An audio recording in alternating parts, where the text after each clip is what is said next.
Hello everyone, and welcome back to Mr. Night Fear. I know many of you listen to these stories to help you fall asleep.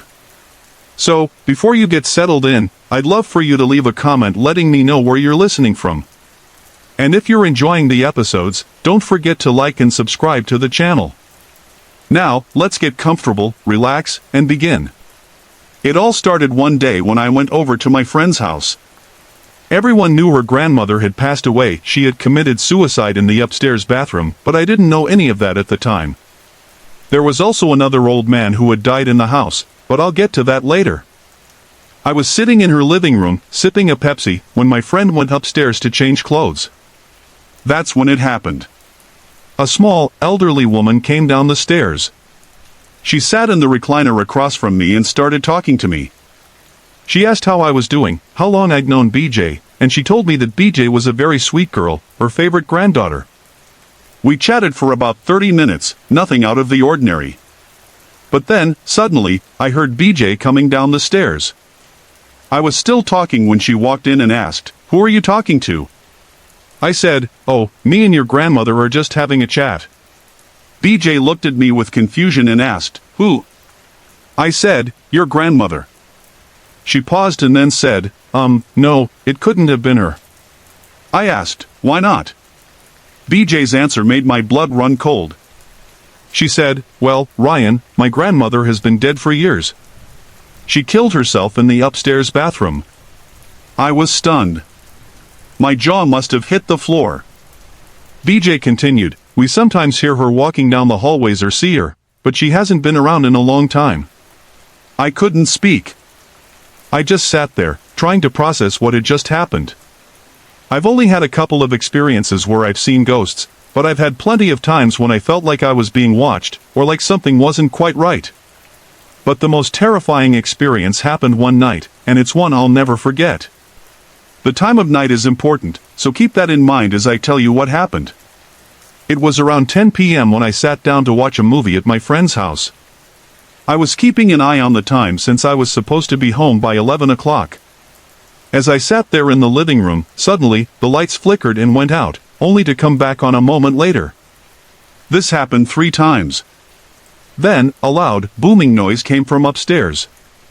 The lights flickered again, and when they came back on, the TV was on, but there was no channel, it was just static, with the usual fuzzy noise.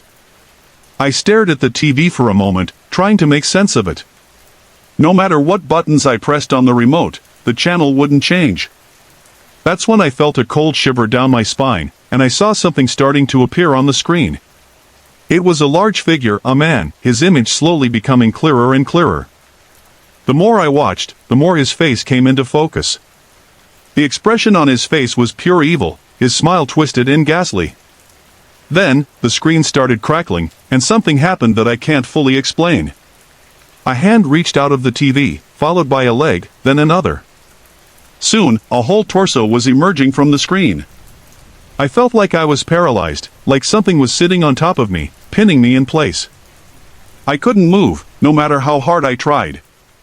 The figure pointed a long finger at me, opening its mouth to reveal teeth, yellow-green and razor-sharp. I couldn't breathe. I somehow managed to throw the remote at the figure, but it went right through it, hitting the wall and spilling the batteries out of it. I moved so fast that I knocked over my Pepsi, spilling it on the floor. The creature let out a mocking laugh, and just as it was about to touch me, the power went out again. When the lights came back on, I was outside, on the porch. I looked down at my watch. It was 11:25 p.m. I had lost more than an hour of time, and I had no idea how or why. My heart was still pounding in my chest. Still in shock, I walked back into the living room, half expecting to see the room just as I'd left it. But to my horror, there lay the remote on the floor, with the batteries scattered beside it. My Pepsi was spilled, and there was a stain on the carpet. It wasn't a dream. The feeling of being watched hit me again. I grabbed my coat, ran out of the house, and walked quickly down the road to a friend's place. I sat in their kitchen, trying to make sense of everything that had just happened. I couldn't sleep for weeks after that, and I never went into that living room alone again.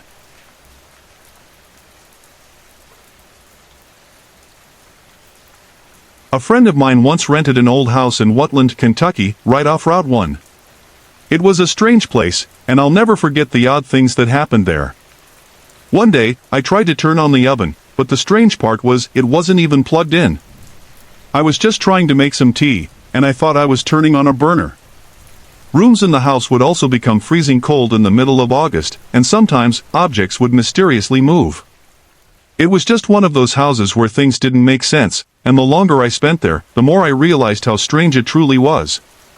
One October, my friend decided to throw a party. A few of us were going to a festival the next day, so we all stayed the night at the house. Several rooms didn't have electricity, and my friend, who loved collecting antiques from the turn of the century and even Civil War-era pieces, had lit the entire house with oil lamps. The whole atmosphere felt eerie, especially as the night went on. A lot of strange things happened, and many of them occurred right in front of a group of about 20 people during the party. There was this small room at the bottom of the stairs.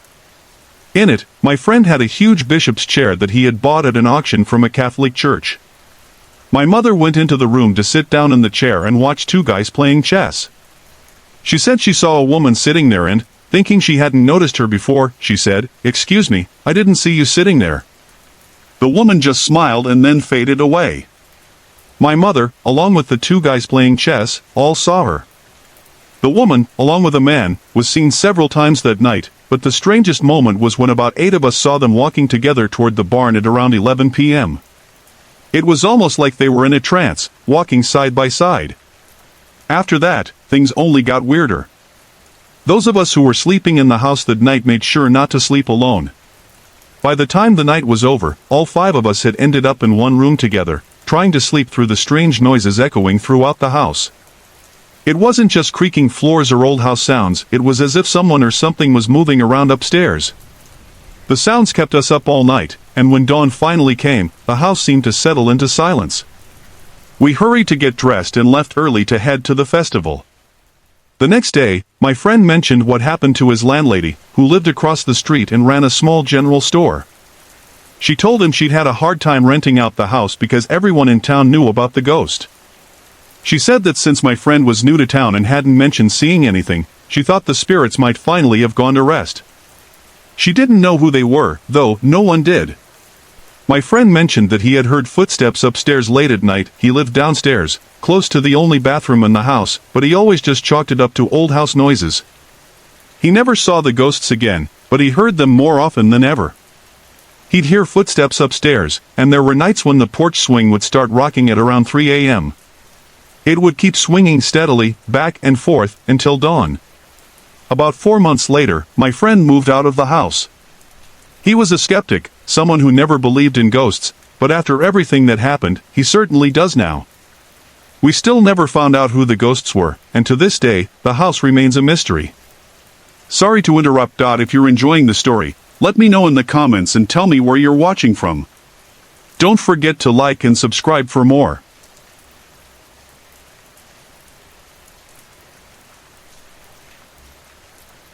I call this story The Little Things because it's exactly that, a series of little moments that have convinced me my son has always attracted the paranormal. He's 8 now, but these things began long before he could even talk. It started back when we lived in a small apartment. My son would stare at the same corner of our living room for 20 to 30 minutes at a time, babbling happily as if carrying on a conversation. I thought it was just a baby being a baby. But as he grew and learned to talk, things took a more unsettling turn. One afternoon, I found him chatting away to that same corner. Curious, I asked, "Who are you talking to?" He turned to me, his little voice as matter-of-fact as ever, and said, "The White Lady." "The White Lady?" I asked, trying to understand what he meant. He repeated it again, "The White Lady," before losing interest in me and going right back to his imaginary friend. And just like that, the conversation ended. Anyone who's tried to get an 18-month-old to talk knows they speak on their own terms, so I let it go. 2 months later, we moved into a new house and celebrated my son's 2nd birthday there. That's when the creaking began. At first, I hardly noticed it. It sounded exactly like the noises we were used to in our old apartment, the sound of someone moving around upstairs. But then it hit me, we didn't have an upstairs anymore. When I mentioned it to my husband, he brushed it off with a typical, "Just the house settling, dear."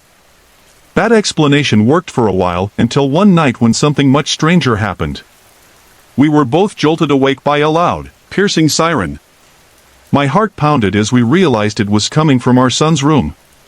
Paralyzed with fear, I could barely move, tears welling up as the noise filled the house. But then it hit me, the sound was familiar. It was one of my son's toys, a police car with a siren. Relieved, my husband stormed off to deal with the situation while I stayed frozen in bed, listening to the commotion. The siren seemed to take far too long to stop, and soon my husband came back, holding the toy in his hand. It was wrapped in a blanket, his expression a mix of confusion and unease. "He wasn't awake," my husband said.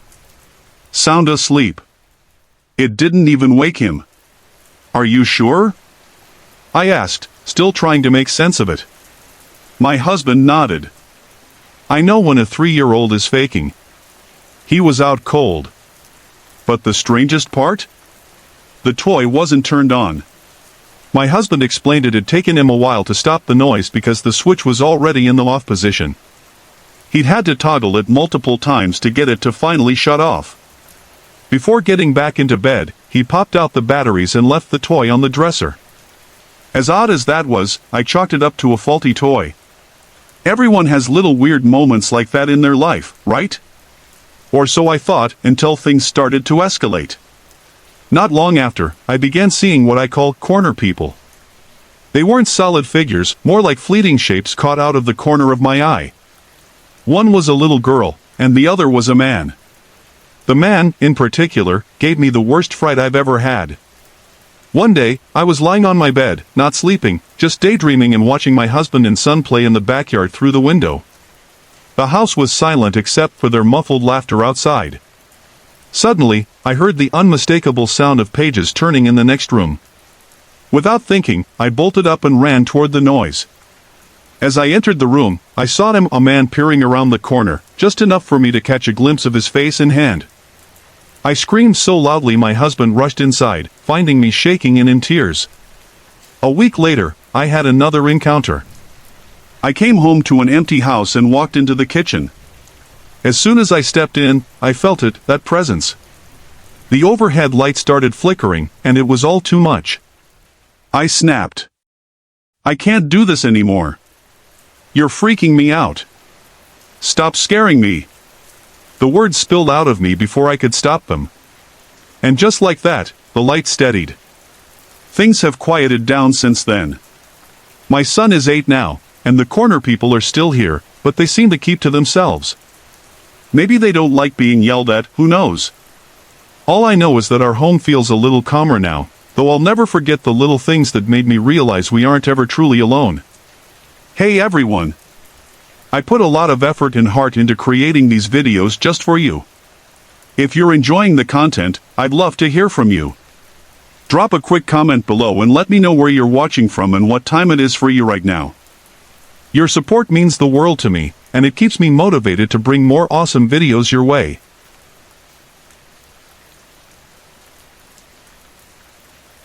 In the summer of 1978, my parents bought a 3-bedroom split-level house in a quiet little town called Belleville. It seemed perfect, great neighborhood, good school district, and a price that fit the budget. What the listing didn't mention was the house's most peculiar resident, a not-so-friendly ghost. I was the first in my family to notice the ghost's presence. I didn't just see signs, I felt them. The rest of my family? They smelled it. The ghost introduced himself with a pungent odor in the master bedroom, a stench like rotted flesh that wouldn't go away. Naturally, my parents assumed it was a dead squirrel in the attic. Determined to solve the problem, they had the attic cleaned out, painted the bedroom walls, and even ripped up and replaced the carpets. But no matter what they did, the smell lingered, like a bad memory that refused to fade. Then there were the sounds, those unsettling noises that only visited at night. They always came when the house was quiet, sneaking into your awareness just as you were about to drift off. At first, it might be a faint squeak or scratch, almost easy to ignore. But as you tuned in, trying to pinpoint the source, it would shift, growing louder or changing to an untraceable pounding. One moment it seemed to come from the heater vent, the next from outside the window.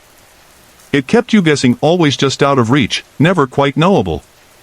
And the moment you gave up, thinking it was gone, the noise would roar back to life, loud enough to jolt you upright. The most terrifying encounter happened years later, after I'd come back home from college. I was staying in my old bedroom while fixing up the basement, which would soon become my new room. It was clear from the start, the ghost didn't want me there. The nighttime noises returned with a vengeance, more aggressive than I remembered. I told myself I could handle it, it was just temporary, after all. But then came the night I couldn't ignore. I woke up to a strange feeling, though at first, I couldn't place why. Groggy and half asleep, I was about to drift back off when the sound hit me louder and sharper than ever before. My entire body froze as fear washed over me. The presence of the ghost felt closer than it had ever been. I didn't dare move. Then, I felt it. Someone, at the foot of my bed. My first thought was my cat, but when I glanced down, there was nothing there. The door was shut tight, so the cat couldn't have come in. I tried to reason with myself.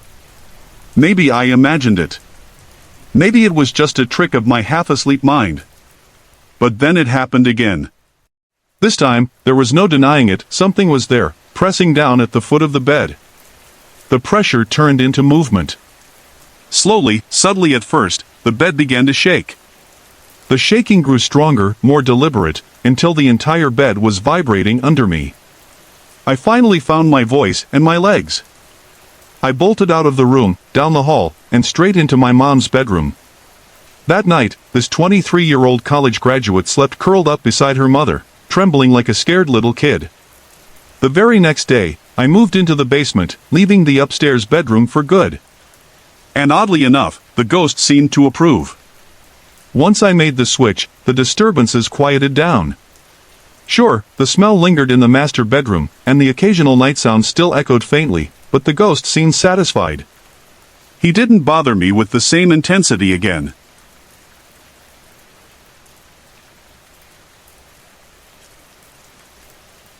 I've always believed in ghosts, the afterlife, and spirits. It's not something I've ever doubted, and I think my belief makes it easier for them to reach out to me and my mother. What I'm about to share with you is absolutely true. I grew up in Northwest Indiana. My parents divorced when I was young, and after that, my mother had a whirlwind romance that led to a short-lived marriage.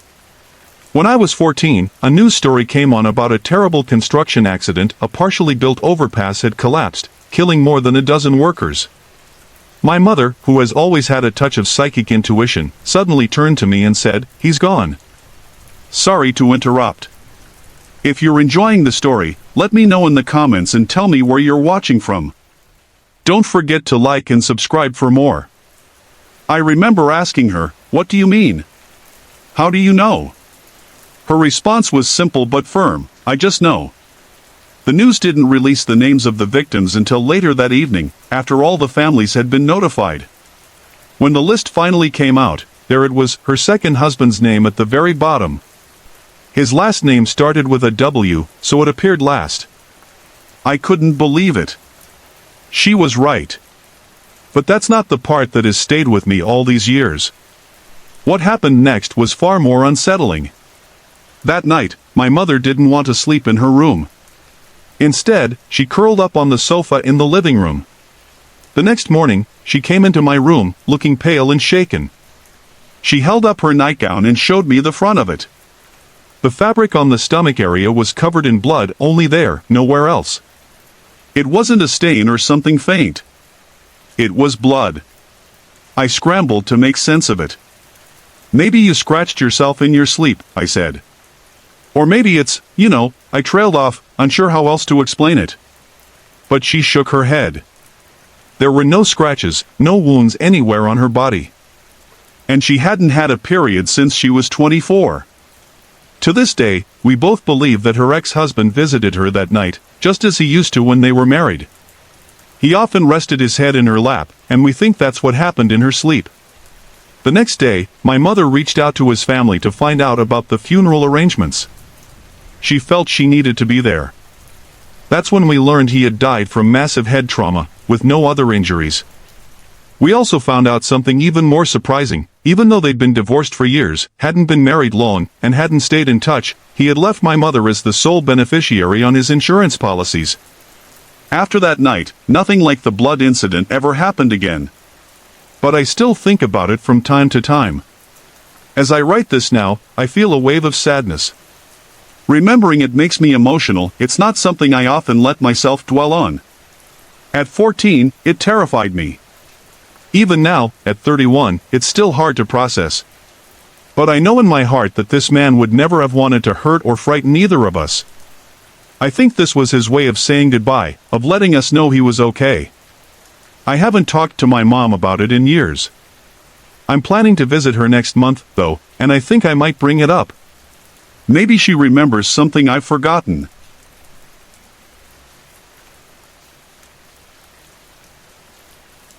I've always been a bit skeptical of ghosts, spirits, and the supernatural. That is, until the fall of 1980, when I lived in St. Louis, Missouri. That year changed my perspective entirely. At the time, I was enrolled in a union school for the railroad and shared an apartment with 3 roommates, all of whom were attending different education programs. We lived on the second floor of a building at the corner of Grawa and Lynch. The space was huge. We rented the entire floor and had access to half of the attic. The other half was a separate apartment. We stored a lot of old furniture and random items in the attic, but I always felt uneasy up there. Every time I went up, a heavy, oppressive feeling settled over me. I'd find myself hurrying to finish whatever task brought me there just so I could leave. My roommates thought I was being ridiculous and teased me about it constantly. One day, I had to go up alone to store some things. As I was heading back toward the stairs, I felt something. It was like someone was right behind me, following me. I turned around, but no one was there. Shrugging it off, I started walking down the stairs. After taking a couple of steps, I froze. Clear as day, I heard footsteps behind me. They stopped when I stopped. I didn't stick around to investigate. I ran down those stairs as fast as I could and didn't look back. I didn't tell my roommates either. I knew they'd just laugh at me again. 2 weeks later, in the middle of the night, I was jolted awake by screaming. I had fallen asleep on the couch, and at first, I thought I was dreaming. But then I saw one of my roommates running through the apartment, screaming at the top of his lungs. He bolted toward the front door and then down the hallway leading to the stairs to the attic. Another roommate chased after him and managed to catch him just before he made it up the stairs. That's when he woke up, visibly shaken and confused. When we asked him what happened, he described a nightmare. He said he had been in the basement, and these 2 dark, swirling circles, like black holes, were chasing him. He felt certain that if they caught him, he'd fall through them into nothingness. In his dream, he ran up the stairs to escape. What I found strange was that in real life, he was running toward the attic, not away from it. After that, the unease in the apartment seemed to grow. My roommate's sister decided to do some research on the building's history. What she found sent chills through all of us. Years earlier, a woman who lived there had been deeply involved in the occult. Eventually, she lost her mind and was committed to a mental hospital. It was unsettling, to say the least. We also learned from previous tenants that they frequently had nightmares while living there, terrifying dreams almost every night. Some of them even claimed they felt as though they were levitating above their beds. I can't say for sure if the place was haunted, but I can tell you that every one of us left that apartment as believers in the supernatural. Whatever was going on in that building, it left an impression that none of us will ever forget.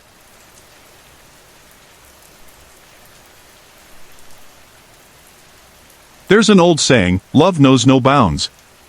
I never truly believed it, at least, not until I learned that some bonds can even transcend death itself. Growing up in a close-knit Italian-American family, my world revolved around my grandfather. Out of 9 grandchildren, I was his favorite, though he was careful to never make it too obvious. Grandpa only ever wanted 2 things in life, a united family and to live long enough to see me graduate high school. But during my sophomore year, everything changed.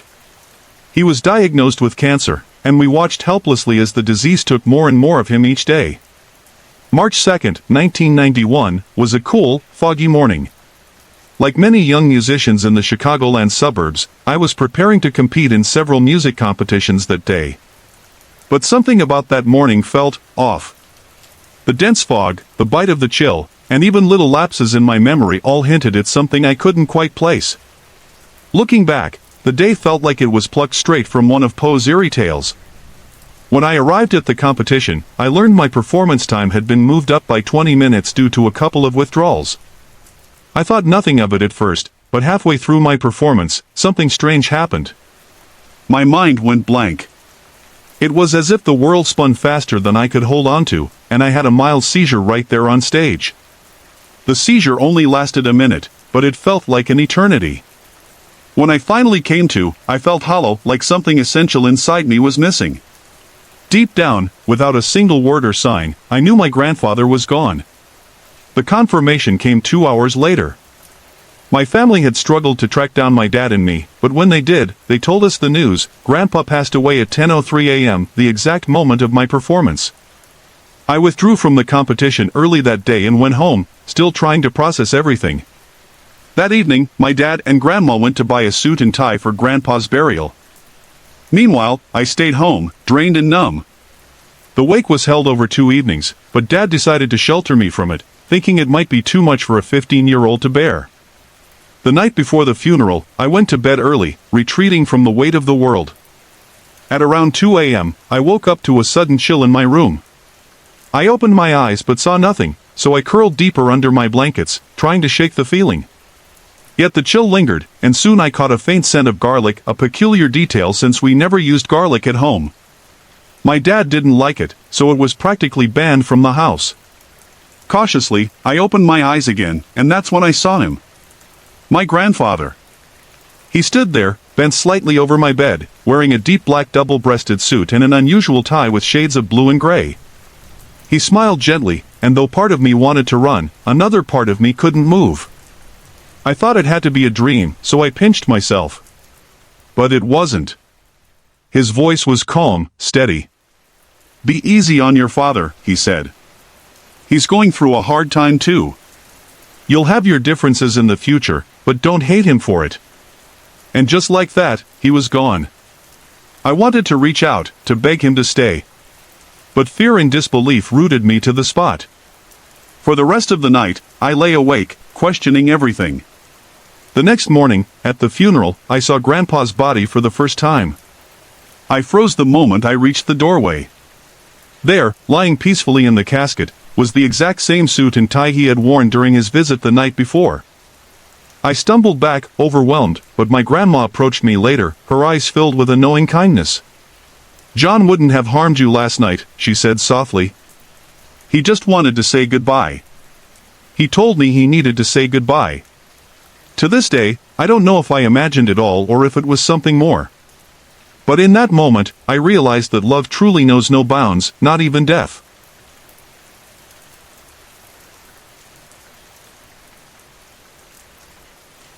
Sometimes, the most ordinary places can hold the most unsettling memories. While I shared my eerie experience at Hotel del Coronado, this story happened much earlier, and it's one that has stuck with me for decades. When I was around 6 or 7, my family moved into a brand new house.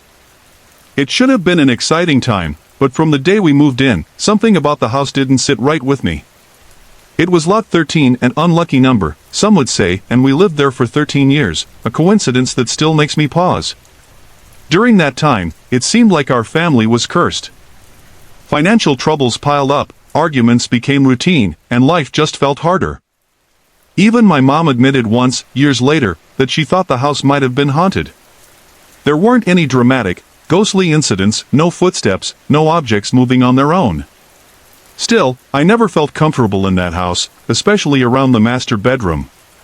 Just looking at the doorway made my skin crawl. My parents rarely used the room themselves, instead converting an enclosed patio at the far end of the house into their bedroom. I never asked why, but I suspect they felt it too. Now, let me tell you about one particular night that has stayed with me ever since. In the late 1980s, I was still living at home while attending summer school at a nearby community college. One night, I awoke from a strange dream. Or rather, I half awoke. My eyes were open, and I could see my room, but I could still hear a voice in my head, lingering from the dream. It was saying something that terrified me. I don't remember the exact words, but I remember feeling absolute dread. In my dream, I had been reciting the 23rd Psalm over and over, trying to make the voice go away. When I fully woke up, I decided to get a glass of water. I walked into the kitchen and was surprised to find my mother sitting there in the dark. I asked her why she was up, and she said she'd had a bad dream and couldn't go back to sleep. We talked for a few minutes, and I eventually went back to bed. At the time, it felt like nothing out of the ordinary. The next morning, the house was quiet. Everyone had gone out except for my mom and me. I was getting ready for school, and she was preparing to go shopping with my grandmother. That's when we heard it. From the garage, the cats started screaming this panicked, high-pitched wailing. It was followed by loud bangs against the wall between the garage and the family room. My mom and I rushed to the garage door and opened it to see what was happening. The moment we opened the door, all the cats bolted inside, racing down the hallway like their lives depended on it. And then, we heard it. A loud, hollow howl echoed through the garage, a sound I will never forget. It was deep and angry, almost animalistic, yet not. My mom and I froze, staring at each other as the sound faded into an eerie silence. Thinking it might be an injured animal, maybe a gopher, we grabbed a baseball bat and cautiously searched the garage. But there was nothing there. Then my mom called me back inside. She wanted me to see what the cats were doing in the hallway. I walked in to find them huddled around their mother, who was staring at something above her in the air, pawing at it as if trying to swat an invisible force. Suddenly, one of the kittens started spinning wildly in circles, crying out in distress. The mother cat pounced on it, biting it as if trying to stop whatever was happening. I quickly separated them, scooped up the kitten, and locked it in the bathroom to calm down. Meanwhile, the other cats bolted into my bedroom but immediately turned and ran out again, scattering to hide throughout the house. Strangely, my ceiling fan had turned on, something I hadn't remembered being on earlier. By now, my mom had had enough. She asked me to drive her to my grandmother's house, so we went to the kitchen to grab my car keys. While I was looking for them, my mom suddenly turned and snapped, "That's not funny." I looked up, confused. "What are you talking about?" She glared at me. "You just breathed down my neck." But I was standing across the room, nowhere near her. Before I could respond, we both heard it, a heavy sigh, directly behind me. And then, a low chuckle, as if someone was amused by our fear. We didn't stick around to investigate. I'm not ashamed to say we nearly broke the front door down trying to get out of the house. Later, after dropping my mom off at my grandmother's, I decided to return home. I was starting to feel silly for being so scared. But when I got back, things were eerily normal. I checked on the kitten I'd locked in the bathroom. It was soaked, and the room smelled terrible, like something unexplainable had happened. I cleaned it up, carried it back to the living room, and turned on the TV. Slowly, the other cats emerged from their hiding spots and surrounded me, sticking close to my side for the rest of the day. Years later, we lost the house after my dad's business failed.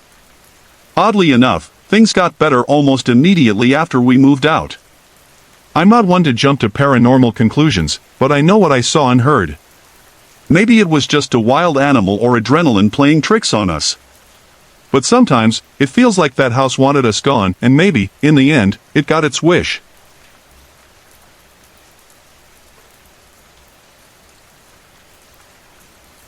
My experience began about 8 weeks ago, and I've been trying to make sense of it ever since.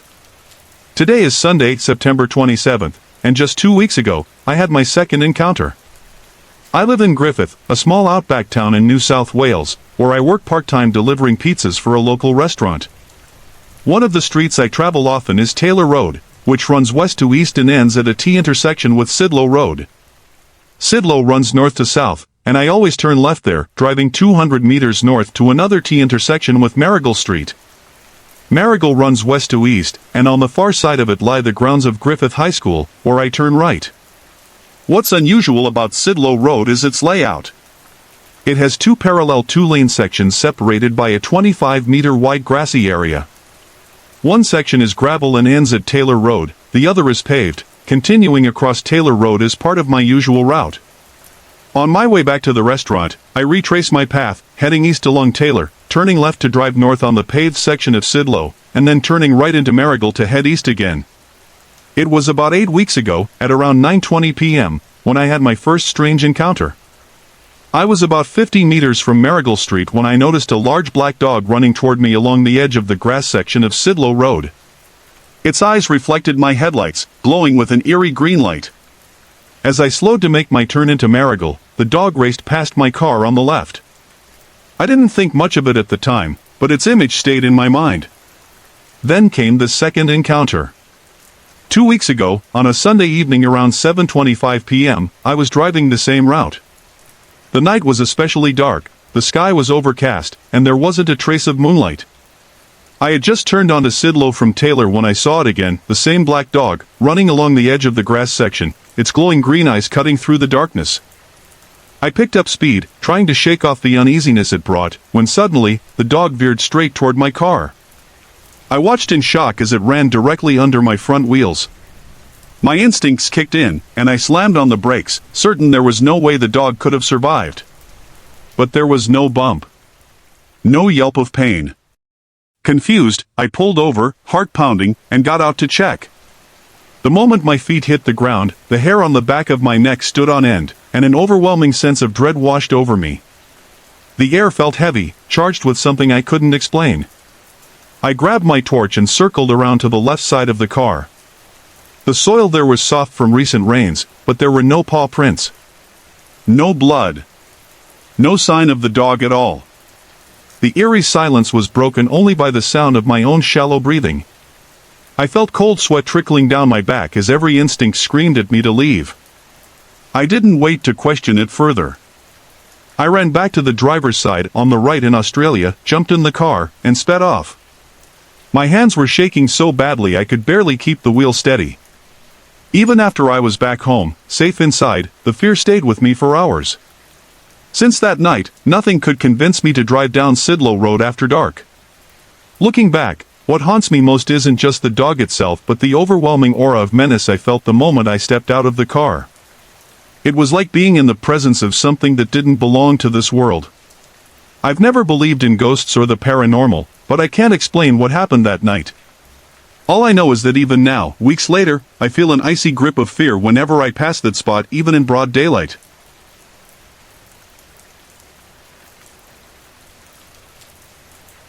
It was the fall of 1976, in upstate New York. I was 14 years old, and across the street from my home lived an old man named Mr. Meddell. He was one of the sweetest people I'd ever met, kind, soft-spoken, and never one to have a harsh word for anyone. Mr. Meddell and I grew close over time. We'd often talk about his beautiful garden and the stories of his childhood.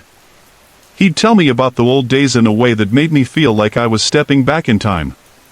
I loved those stories, and I think he appreciated having someone to share them with. He lived in a small cottage next to a large old house where he'd grown up. His family, he told me, had been distant for many years, and it was clear he knew his time was drawing near. One day, in a moment of quiet reflection, he told me something unexpected. "You're so interested in the old days," he said, "and you've been a good friend to me. When I'm gone, if you'd like, you can go through the big house and take anything you want. My family won't care about it. They never have." At the time, I wasn't sure what to say, but I nodded and promised him I would. I think he knew, even then, that his words would stay with me. Not long after, Mr. Meddell passed away. About a month later, my best friend and my cousin joined me to visit the old house. It felt strange, even though Mr. Meddell had invited me to go there. The house stood quiet and imposing, as if it held on to the echoes of the past. We entered through a large, heavy basement door that led up to the kitchen. To our surprise, the kitchen door was open. Cautiously, we stepped inside. It felt like we were intruding, despite Mr. Meddell's wishes. The kitchen was filled with old treasures, faded dishware, antique tools, and small reminders of the life that had once flourished there. Beyond the kitchen were several bedrooms, still neatly made as if the occupants had simply stepped out for the day. The air was heavy with an eerie stillness, as though time had frozen in place. We made our way to the living room, where a staircase led to the second floor. As we approached the stairs, we heard it, a thumping sound coming from above. The noise startled us, but curiosity won out, and we cautiously looked up the stairs toward the source. That's when it happened. From the top of the stairs, a small ceramic figure, a bowl about 6 inches wide, came hurtling straight at us. It moved with such force, it was as if someone had deliberately thrown it. Panic took over. We didn't stay to question what or who might have been responsible. We turned and ran, dropping our flashlights in our haste to escape. By the time we burst through the front door, our hearts were racing, and none of us dared to look back. Even now, I can't explain what happened in that house. Mr. Meddell had welcomed me to go through it, but it seemed something or someone had other ideas. I'll always remember Mr. Meddell fondly, but I'll never forget that night in the old house across the street. It was as if the past had risen to remind us that it wasn't ready to be disturbed.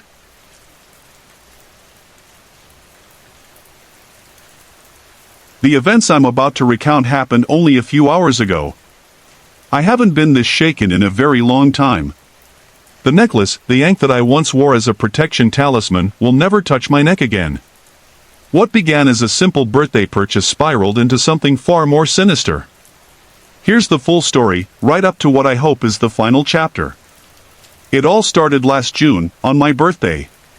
To celebrate, I visited a 60s antique store, looking for a Gothic piece of jewelry. After browsing for a while, I found an ankh necklace. I'd always heard the ankh symbol was a conduit for energy, a protector of sorts. I was drawn to it immediately. That night, the first signs appeared.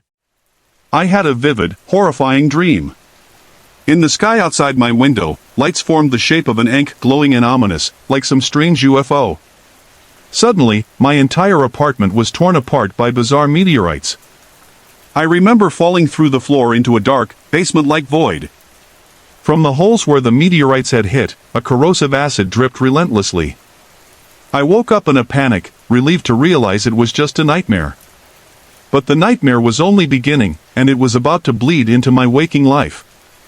Over the following weeks, my life was plagued by unsettling occurrences. Objects moved on their own. Shadowy figures flickered at the edge of my vision. A suffocating, dark presence seemed to hover around me, growing stronger with each passing day. The worst part? I wasn't entirely blameless in this. Sensing the ankh's dark energy, I used it, knowingly and selfishly, to commit an act I deeply regret. Out of anger and spite, I unleashed its power to harm others who had wronged me. I don't know if it was the ankh itself or some darkness within me that acted, but the damage was done. I'll carry the weight of that sin for the rest of my life. The strange phenomena intensified after that. My home felt charged with malevolence, as though the ankh had drawn something dark and vengeful into my space. Then came tonight. I was in my sister's room when it happened. A crushing, oppressive force filled the air, like despair and regret had materialized into something tangible. The room felt as though it were drowning in the very essence of sorrow. Even my cat, normally calm, bolted in terror. My sister and I fled the room, but the entity followed us. It was like weather rolling through the house, heavy and unrelenting. For over an hour, we sat in the living room under its suffocating weight. The despair was unlike anything I'd ever felt. Somehow, I knew the ankh was behind it all. Yet I hesitated. Part of me believed the ankh still offered protection, even in the face of such overwhelming evidence to the contrary. It wasn't until I finally removed the necklace that everything changed. Instantly, the oppressive energy lifted. The crushing force dissolved, and the despair faded. It was as though the dark presence had been waiting for me to sever my connection to the ankh to release its grip.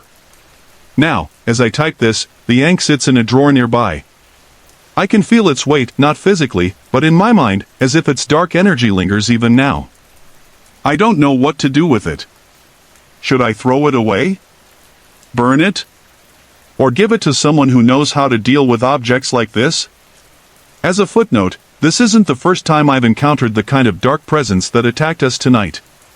It's a vengeful spirit that has followed my sister and me throughout our lives. For a while, I thought I'd escaped it, that my current home was beyond its reach. But through my own foolishness, I opened a door and invited it back in. I don't know if I'll ever truly be free of this entity. Maybe I don't deserve to be. Perhaps what I've done, the harm I caused, means this is my punishment. If there's any God out there, I pray for forgiveness. I'm sorry for what I've done. And I'm especially sorry for dragging my sister into this nightmare. May whatever higher power exists have mercy on my soul. Sorry to interrupt. If you're enjoying the story, let me know in the comments and tell me where you're watching from. Don't forget to like and subscribe for more.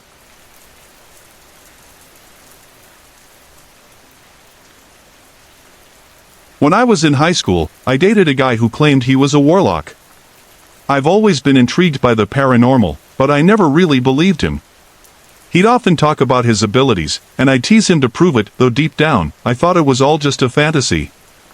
But then something happened, something I saw with my own eyes, that I can never forget. This isn't a ghost story or a tale about a spirit, it's about a real encounter with something unexplainable. At the time, I was on the high school dance team, which meant traveling frequently for football games. Some trips were hours long, and after all the excitement on the bus rides home, I'd be completely drained by the time I got back. On one particular trip, my boyfriend told me he'd check in on me later that night to make sure I got home safely. I laughed it off, chalking it up to his usual talk, and didn't think much more of it. Before leaving for school that day, I made sure everything in my room was set for a peaceful night's sleep. I locked my door, closed the shades, and even unplugged the phone. My middle sister had a habit of sneaking in to borrow my clothes, so I double-checked that everything was secure. With everything ready, I headed off for the day. Later that evening, after a long bus ride home, my dad picked me up and drove me back to our house. He was just as tired as I was, and as soon as we got home, he went straight to bed. I unlocked my room, got ready for bed, and shut the door behind me. The room was pitch black, exactly as I'd left it. Finally, I climbed into bed, ready to drift off to sleep. That's when I heard a scratching noise behind my dresser. It wasn't loud at first, and I figured it was probably a cockroach or a cricket. Growing up in the South, you get used to those things finding their way inside. The sound stopped for a moment, and I turned over, ready to let sleep take over. But then it started again, louder and more persistent. This time, I thought maybe a lizard had gotten trapped back there. Frustrated, I turned on the light, got up, and looked behind the dresser. There was nothing. I even grabbed a flashlight and checked thoroughly, still nothing. Determined to handle whatever was causing the noise, I tiptoed downstairs to grab a can of Raid. Back in my room, I sprayed behind the dresser, thinking that would solve the problem. Satisfied, I turned off the light and settled back into bed. But the scratching started again. Annoyed and wide awake by now, I got up and emptied nearly the entire can of Raid behind the dresser. The sound finally stopped, and I turned off the light, hoping for peace. As I lay there staring into the darkness, something caught my attention in the far corner of the room. It was a shadow darker than the rest of the room. At first, I thought my eyes were playing tricks on me. But then I saw it move. It was small, crouched low, almost like a cat, but its stance was all wrong. Its eyes glowed faintly, two red slits that blinked lazily. I froze, staring at it, and it stared right back at me. It didn't move aggressively, it just turned slowly, as if exhausted, closed its eyes, and disappeared into the darkness. My heart was pounding. Suddenly, I remembered what my boyfriend had said earlier, that he'd check in on me. Was this what he'd meant? I was so tired I didn't even have the energy to process what had just happened. Eventually, I fell asleep, planning to call him the next day. When I woke up around noon, I raised the shades and plugged the phone back in. Almost immediately, it rang. It was my boyfriend, and he was furious. "What did you do to Blackie?" he demanded. Confused, I asked, "What are you talking about?" "You know exactly what I mean," he shot back. "You almost killed him with that can of Raid." At that point, I couldn't keep up the act. I admitted that I'd sprayed Raid behind my dresser, thinking there were roaches. He sighed, clearly annoyed, and said, "That's the last time I send Blackie to look out for you." I was stunned. How could he have known about the raid? I hadn't told anyone. No one else had been in my room, and the door had been locked all night. To this day, I can't explain it. I don't know what Blackie really was, but I do know one thing: whatever I saw that night wasn't from this world. Years later, I ran into my ex. He told me he'd given up practicing witchcraft, and while part of me felt relieved, another part couldn't help but wonder about the things he might have known. There's so much about this world, and others, that we don't understand. That night taught me to never doubt the unseen. Sometimes, the things we can't explain are the things that stay with us the longest.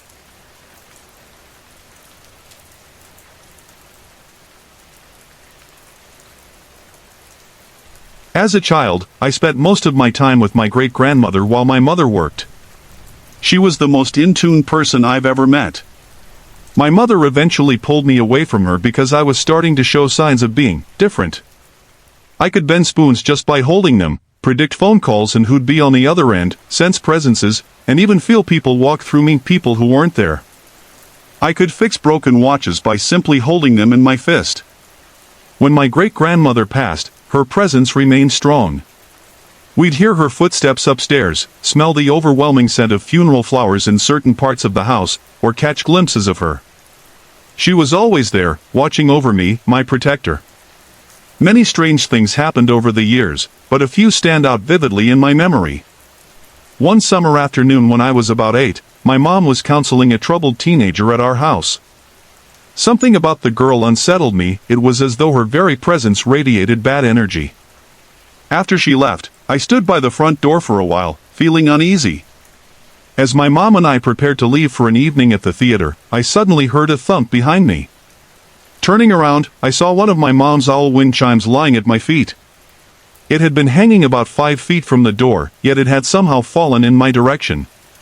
The sharp, pointed ends of the metal owls were facing me, though the breeze should have sent them the other way. My dad, who had just come downstairs from a nap, stopped in the living room and froze. He said he smelled funeral flowers overpowering in one spot but non-existent just a step away. To this day, I believe my great-grandmother was protecting me from something malevolent. Years later, in high school, I moved into the upstairs bedroom of our post-war Cape Cod-style home. That's when things escalated. The attic had been finished with dormer ceilings and was divided into a sitting room and bedroom, separated by French doors. At first, I never locked those doors until something happened that made me rethink. One night, as I lay on my stomach trying to fall asleep, I felt a finger press into the small of my back. A bright light flashed in my face. I froze, terrified, and unable to move. The next morning, I asked my parents if they were playing a joke. They swore they hadn't been upstairs. Weeks later, I heard footsteps squish against the carpet and saw the dark figure of a man. He looked like a silhouette cut out of black paper. He walked to my bedside, crouched down, extended an arm, and whispered my name. Paralyzed with fear, I couldn't respond. This happened twice, and after that, I began locking the French doors. But late at night, something would rattle them furiously, as though desperate to get inside. Activity slowed until my senior year of college. I'd sit downstairs watching TV with my mom, hearing footsteps upstairs even though no one was there. Once, I saw a glowing white light hovering above my bed. The final straw came when my skeptic boyfriend stayed over. He went to bed before me, but when I came upstairs, he was trembling in a corner, too afraid to move. He told me a dark entity had approached him, radiating malice. He never went upstairs again. The last time I stayed in that house, I slept downstairs since my dad had reclaimed the upstairs room. Late at night, I heard footsteps across the hardwood floor. They stopped right at my doorway. I waited for something to appear, but nothing did. My mom later assured me it was just my great-grandmother, standing watch. Hey everyone! I put a lot of effort and heart into creating these videos just for you. If you're enjoying the content, I'd love to hear from you. Drop a quick comment below and let me know where you're watching from and what time it is for you right now. Your support means the world to me, and it keeps me motivated to bring more awesome videos your way.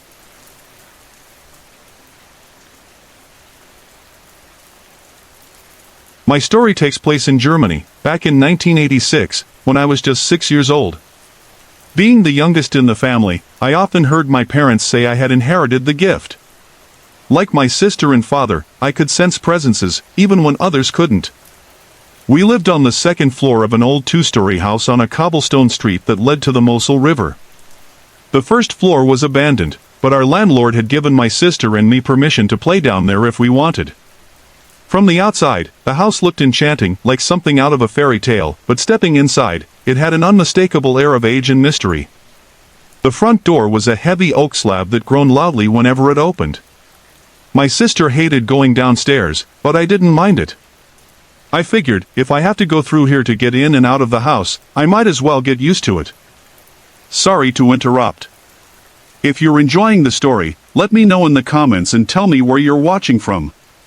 Don't forget to like and subscribe for more. One day, I stayed home from school with a bad case of walking pneumonia. My parents had left me alone to rest, with only my dog, Molly, for company. I was curled up in the living room, blanket in hand, watching Scooby-Doo when I heard a loud hammering noise from downstairs. At first, I thought it was someone knocking at the door. Curious, I decided to investigate. Molly and I slowly made our way down the spiral staircase. I say slowly because the stairs were steep, and I was small enough that I had to scoot down step by step. But as we reached the bottom, something changed. Molly, who was usually so protective, began cowering and whimpering. The noise wasn't coming from the front door after all, it was coming from one of the sealed-off rooms downstairs. Molly retreated back upstairs, leaving me alone. I chuckled nervously at her reaction, thinking she was acting a lot like Scooby-Doo himself. I continued down, gripping my blanket tightly, and crawled along the floor to find my way in the near-total darkness. The abandoned floor didn't have many windows, and the dim light from the staircase only reached so far. Suddenly, my head bumped into something hard. It was the door. Standing up, I felt an odd sensation, an overwhelming mix of happiness and sadness that pressed down on my chest, making it hard to breathe. Swallowing my nerves, I twisted the glass doorknob. What I saw inside froze me in place. The dark, musty room had completely transformed. It was bright, filled with light streaming in from nowhere I could see. Toys lined every surface, and in the middle of it all was an old man sitting at a workbench with his back to me.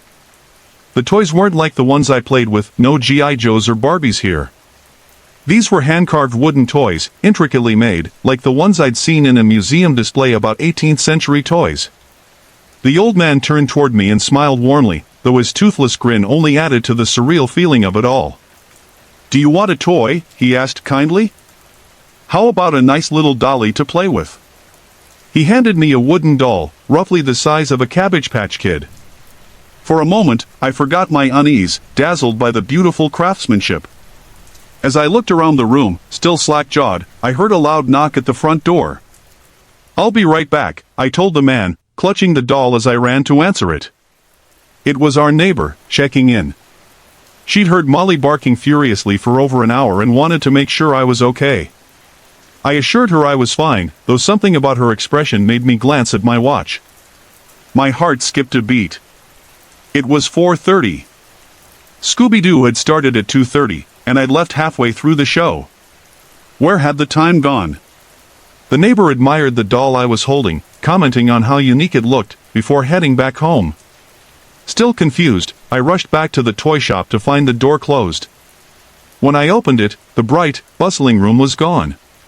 The space was dark again, filled with dust and shadows, as though no one had been there for years. I couldn't understand what had happened, but I didn't feel scared. Instead, I went back upstairs, eager for my parents to come home.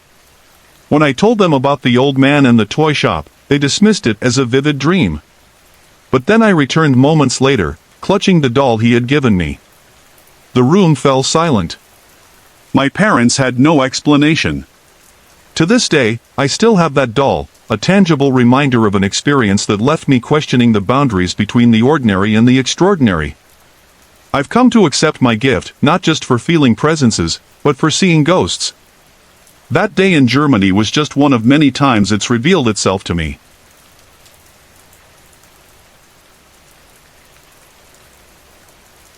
I've always had an interest in the occult, even though my family tried to steer me away from it. My first encounter with the paranormal happened when I was about 5 years old. I vividly remember seeing a ghost casually walk past my bedroom window. The shock of it paralyzed me, and when I finally managed to move, I toppled right out of my top bunk. Over the years, I've always felt their presence, seen them out of the corner of my eye, but I didn't dwell on it too much. I accepted their existence but had no desire to directly engage with them. As I got older, my mother eventually admitted that she believed in ghosts too. This particular story happened years later when I temporarily moved back in with her while navigating the early stages of my divorce. It was a difficult time, and her home became a safe place for me to process everything. About a month into my stay, something happened that I still think about to this day. One night, as I stepped outside to smoke a cigarette, I felt something brush past my ankle. It was late, and the night was pitch black, so I couldn't see anything. I didn't hear anything either, so I brushed it off. When I came back inside, however, I was startled to see a sleek, black cat sitting on my mom's couch, completely at ease as if he had always lived there. None of us knew where he'd come from, but we decided to adopt him, naming him Cattail. Cattail had an air of purpose about him, as though he wasn't an ordinary cat. He quickly established his own rules in the house. For instance, he didn't like bedroom doors to be completely closed, and he rotated who he slept with each night, one night with my brother, the next with me, and then my mom. It was endearing, and we all grew attached to him. But after a few weeks, I began to notice something else. One night, I was lying in bed late, lost in my thoughts, when I heard faint footsteps in the hallway. It was so quiet that I could clearly hear the soft sound of someone walking on the carpet. I assumed it was my brother heading to the bathroom, so I considered saying hi to start a conversation. But then the footsteps veered into my room. I stared at the open doorway, expecting to see someone, but nothing was there. My heart began to race as I suddenly felt the weight of someone sitting at the foot of my bed. The blanket shifted under their weight. I was frozen, unable to speak or even breathe properly. It didn't feel menacing, but the sheer presence of it terrified me. I had the distinct sense that it was a he. He just sat there, seemingly staring at my closet. I don't remember how I managed to fall asleep, but eventually, I did. The next day, I told my brother about the experience, but nothing came of it. A couple of days later, it happened again. This time, I wasn't as scared, but I still couldn't muster the courage to speak to him. Once more, I fell asleep without knowing when or how he left. When I finally told my mom about it, she admitted that she'd had a similar experience. A few nights earlier, something had sat down on her waterbed, waking her up. Thinking it might be the cat, she checked, but Cattail wasn't there. She shrugged it off and went back to sleep. After a few more days, we began to notice a pattern. On one night, the cat would sleep with someone, the next night, the presence would visit the same room. Then there'd be a night of quiet before the cycle began again. It never felt malicious, just there. Eventually, I worked up the courage to ask it why it was there, but I never received an answer. After a few months, I moved out of state to start fresh. When I called home to check in, my family told me that the night I left, both Cattail and the other presence disappeared. It was as if they had completed their purpose. The only explanation I can come up with is that we needed something watching over us during that difficult time, and they filled that role perfectly. Nothing bad happened during their stay, and for that, I'm grateful. Since then, I've had many more direct experiences with the paranormal.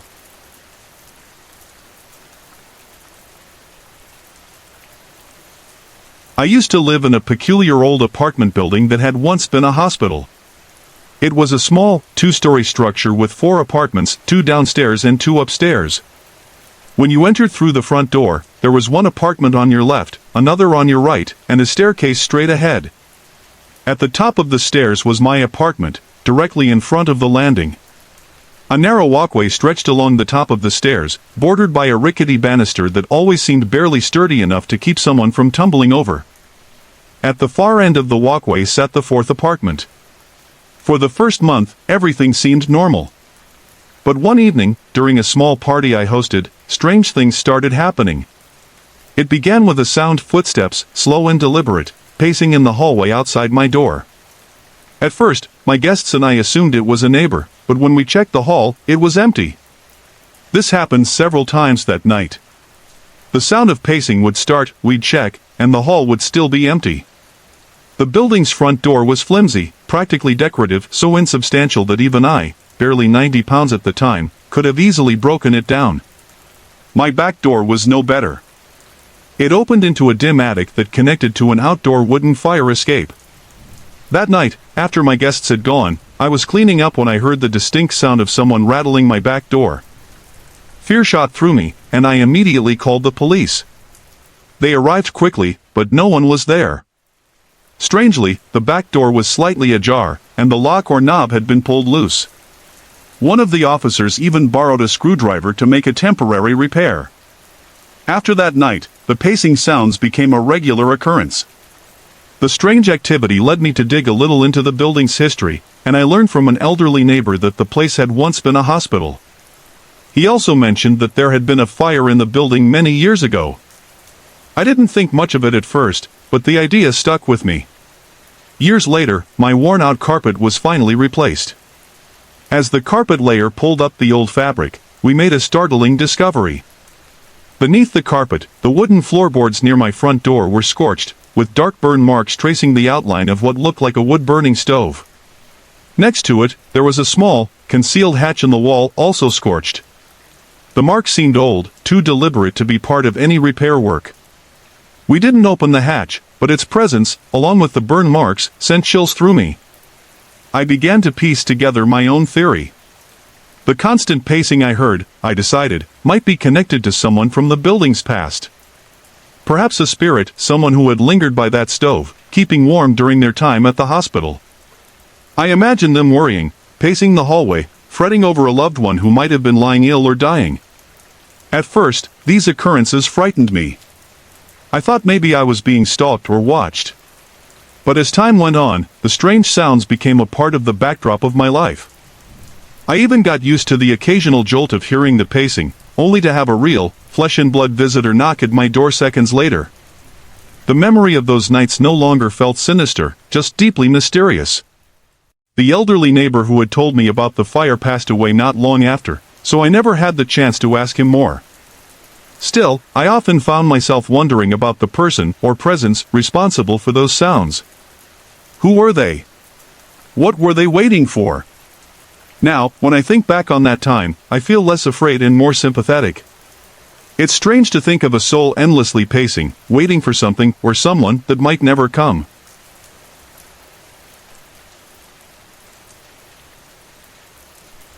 During the early 1990s, my grandma, Momo, suffered terribly from cancer. My mom, her sisters, and I would take turns staying with her because she was too afraid to be alone. I didn't have to take my turn, being one of 16 grandchildren, but I couldn't imagine not being there for her. I loved her deeply, and I didn't want to carry any regrets when her time came. Momo and I shared a special bond. She favored me, I think, because I paid her so much attention. We'd go to church together every Sunday, and she always asked me to sing her favorite gospel song, "Consider the Lilies." I'm sure the congregation grew tired of hearing it, but Momo and I didn't care. She loved the song, and I loved singing it for her. She even asked me once to sing it at her funeral. I promised I'd try, though I told her honestly that I doubted I'd have the strength to sing it when the time came. In the last year of her life, Momo's health declined rapidly. She became afraid to sleep, terrified she wouldn't wake up. Several times, we thought the end was near, rushing her to the hospital where she would, surprisingly, recover enough to return home. I stayed with her often, even during hospital stays, keeping her company and making sure she was comfortable. Those nights were filled with long, heartfelt conversations that I'll always treasure. Then, in September, life threw another curveball. My husband, Keith, was diagnosed with Hodgkin's disease, a type of cancer affecting the lymphatic system. He was only 26. Everything happened so quickly. He began chemotherapy in October, and by Thanksgiving, he had started radiation therapy at the same hospital Momo used. Our days became exhausting, the 90-minute drive to the hospital, Keith's treatments, and the long drive back. Often, Keith was too sick to drive home, so I took the wheel while caring for him and our 4-year-old daughter, Carrie. Momo, meanwhile, had taken another turn for the worse. The family decided not to tell her about Keith's illness, fearing the news would upset her too much. She was already frail. On December 23rd, she was admitted to the hospital once again, the same one where we had been traveling daily for Keith's treatments. The next day, Christmas Eve, I called her. She answered, but her voice was weak, her speech slurred. I told her we were fine and reassured her that I'd visit in a few days. I wished her a Merry Christmas and told her I loved her. I'll never know if she heard me before the phone slipped from her hand or if she hung up. The next morning, Christmas Day, Momo passed away. My mom and dad were by her side, but I wasn't. I'd always promised myself I'd be there when the time came, but this time, I wasn't. I had convinced myself she'd pull through again like she always had. When she didn't, the weight of that realization hit me hard. Momo had been there for me through everything, my struggles with heart disease, the difficult pregnancy with Carrie, even being by my side during the C-section when no one else could. She had held my hand and helped carry my burdens, yet when she needed me most, I wasn't there. At her wake, I couldn't bring myself to go into the sanctuary to see her. Everyone could tell I was struggling, especially with Keith's illness compounding my grief. One cousin tried to encourage me, saying, "Shay, she looks so pretty. You should really go see her." I snapped back, "She's dead. Nobody dead looks pretty." I felt the eyes of my family on me, watching, waiting for me to break down. That night, Keith and I took a 3 a.m. shift at the church to help prepare for the funeral. I stayed in the foyer for a long time, trying to summon the courage to see her. Eventually, I knew I had to. Alone, I walked to the casket. That walk felt like it took a lifetime. When I finally stood before her, I was overwhelmed. She looked so peaceful, so much like she was simply asleep. I began speaking to her quietly, telling her how much she meant to me, how sorry I was that I hadn't been there, and how deeply I loved her. Then, through tears, I did the one thing I had promised her years ago. I began to sing, "Consider the Lilies." My voice was soft at first, shaky and full of emotion. But as I continued, my voice grew stronger. It wasn't perfect, but it was heartfelt. I sang the song just for her, pouring my love and grief into every word. In that moment, I felt like she was listening. Afterward, I felt a small measure of peace. But the pain of her loss lingered.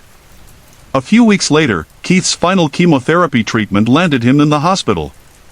He was admitted just a couple of floors below where Momo had passed. One afternoon, I found myself compelled to visit her old room. A kind nurse allowed me in. Standing there, I looked out the window, imagining it as the last thing Momo had seen. The view was beautiful, a stretch of blue sky and fluffy white clouds.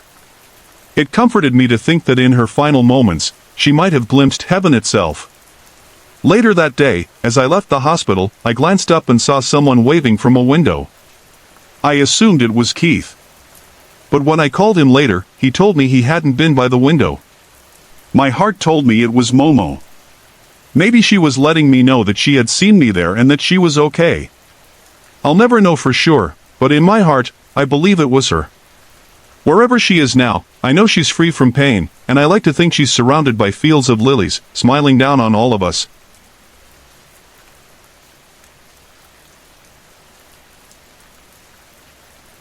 Although I now live in Philadelphia, most of my first 18 years were spent in a small farm town in upstate New York. For the first 8 years of my life, my family and I lived in a duplex, a 2-unit brick house that had been around for over a century.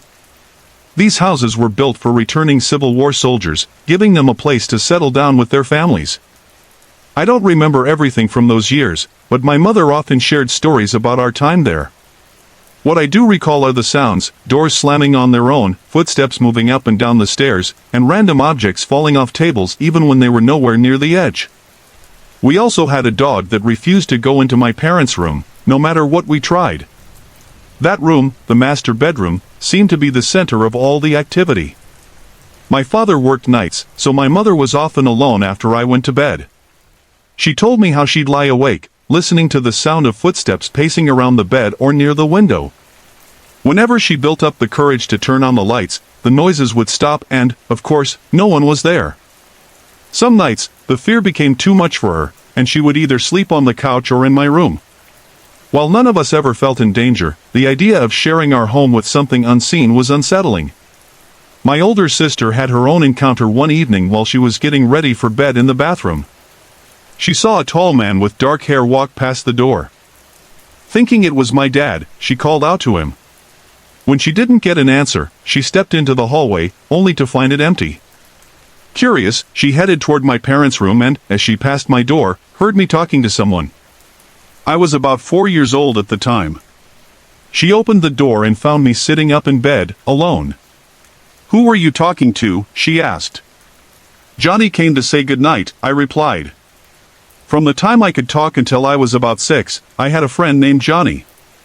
No one else could see him, but I insisted he was real. When I described him, dark hair like Dad's, funny brown shoes, and a white shirt, my mother grew uneasy. At first, she thought it was just an imaginary friend, like many kids have, but my insistence and details scared her. She eventually told me not to talk about Johnny anymore. I don't remember much about him now, but my mom said I was so attached to him that I often refused to play with other children because Johnny would cry. By the time I turned 6, I stopped talking about him altogether. Johnny was never mean or scary. In fact, the activity in our home, while strange, was more unsettling than harmful. Sometimes we'd sit in the living room and hear the sound of furniture being dragged across the floor upstairs. When we went to check, everything would be in its usual place. Other nights, the house would remain quiet until morning, only for my mom to find all the furniture in the living room pushed against the wall. The dog would often bark at empty corners, only to cry and run out of the room moments later. One day, when I was about 5, I came home from my grandparents' house with my dad. My mom was sitting on the porch, visibly shaken. She refused to go back inside until my father checked the house. She said she had been in the kitchen when she turned around and saw a tall, thin man with dark hair and a white shirt standing in the doorway. He looked startled, as if surprised to see her, and then turned and walked down the hallway. She ran out the back door and waited outside until we got home. When I was 7, my little sister was born. We never talked about the ghost in front of her. But when she was about 2 years old, she began talking to a friend no one else could see, Johnny. That was the final straw for my mom. Shortly after, we moved out of the house. Years later, I still visit my old street whenever I'm in town, catching up with friends who stayed in the area. The house is still there, though it seems no one stays long. According to my old babysitter, the longest resident of the block, we lived there longer than anyone else. She believes in Johnny too and claims to know his story. According to her, Johnny was a man who lived on our side of the duplex in the early 1900s with his wife and young son. He struggled with severe depression and was unable to work.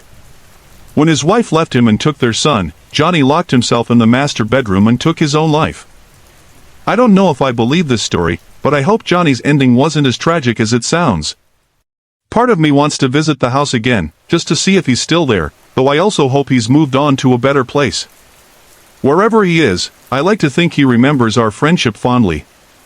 Sorry to interrupt. If you're enjoying the story, let me know in the comments and tell me where you're watching from. Don't forget to like and subscribe for more.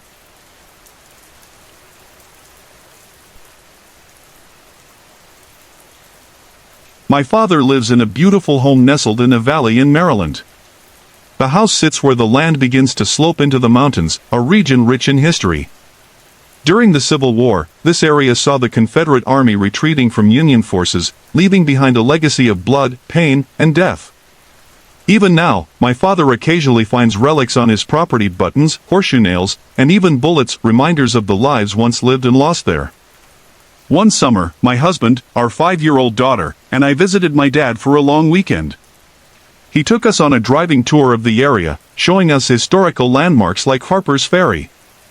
I was especially fascinated by the old homes we passed. One house, in particular, caught my attention, a place called Ghost Hill. There was something about it that stuck in my mind. At my father's house, there was only one guest room with a double bed. The plan was for my husband and me to sleep in the bed while our daughter used a sleeping bag on the floor beside us. But as the saying goes, the best laid plans of mice and men, our daughter refused to sleep on the floor, so we tucked her into bed between us. She's a restless sleeper, though, and after a while, I decided I wasn't going to get any sleep unless I moved to the floor. I crawled into the sleeping bag, trying to get comfortable. The bed sat high off the ground, so from my spot on the floor, I could see underneath it to the dresser on the other side of the room. The dresser held a small lamp with a knob that made a loud click when turned on or off. At some point during the night, I woke up. The steady ticking of a grandfather clock in the hallway was soothing, and I started to drift back to sleep. My thoughts wandered to the events of the day, and I remembered Ghost Hill. I couldn't help but wonder, this is such a blood-soaked place, could there really be ghosts here? The moment that thought crossed my mind, I was startled awake by a light on my closed eyelids. Opening my eyes, I could see under the bed that the lamp on the dresser had turned on. I froze, my mind racing to make sense of what I was seeing. Everyone else in the house was sound asleep. How could the lamp suddenly turn on? I tried to rationalize it, telling myself the bulb must have been loose in the socket, perhaps jostled by the subtle movements of an old, rarely used room. But as I lay there, trying to calm my nerves, I realized what had truly shaken me awake. It wasn't just the light. I had distinctly heard the click of the lamp being turned on. Panic swept over me. My mind screamed at me to look toward the dresser, but I couldn't bring myself to do it. Instead, I crawled out of the sleeping bag and climbed back into the bed, pulling the covers over me. My husband and daughter didn't stir at all. They slept soundly, completely unaware of the strange event that had just unfolded. The next morning, I decided not to say anything. I didn't want to seem silly or overly dramatic, even though I knew what I'd experienced. That day, we went out sightseeing again, and when we returned home later that afternoon, something else strange happened. The radio in the guest room was on, even though no one had been home to turn it on. None of us had touched it that morning before leaving the house. That night, I was woken again, this time by a man's voice in the hallway. I couldn't make out what he was saying, but his tone was calm, almost conversational. Every instinct told me to stay in bed. I knew it wasn't my dad or my husband, as I could hear both of them snoring from their rooms. I lay there, frozen, until sleep finally overtook me again. The next morning, we packed up and left. I didn't tell anyone about the voice or the lamp or the radio. But I know what I heard and saw. Since that visit, I haven't gone back to my dad's house. I love him dearly, but the thought of sleeping in that guest room again makes my skin crawl. To this day, I can't shake the memory of that light clicking on or the voice in the hallway. Some places, it seems, carry more than just history within their walls.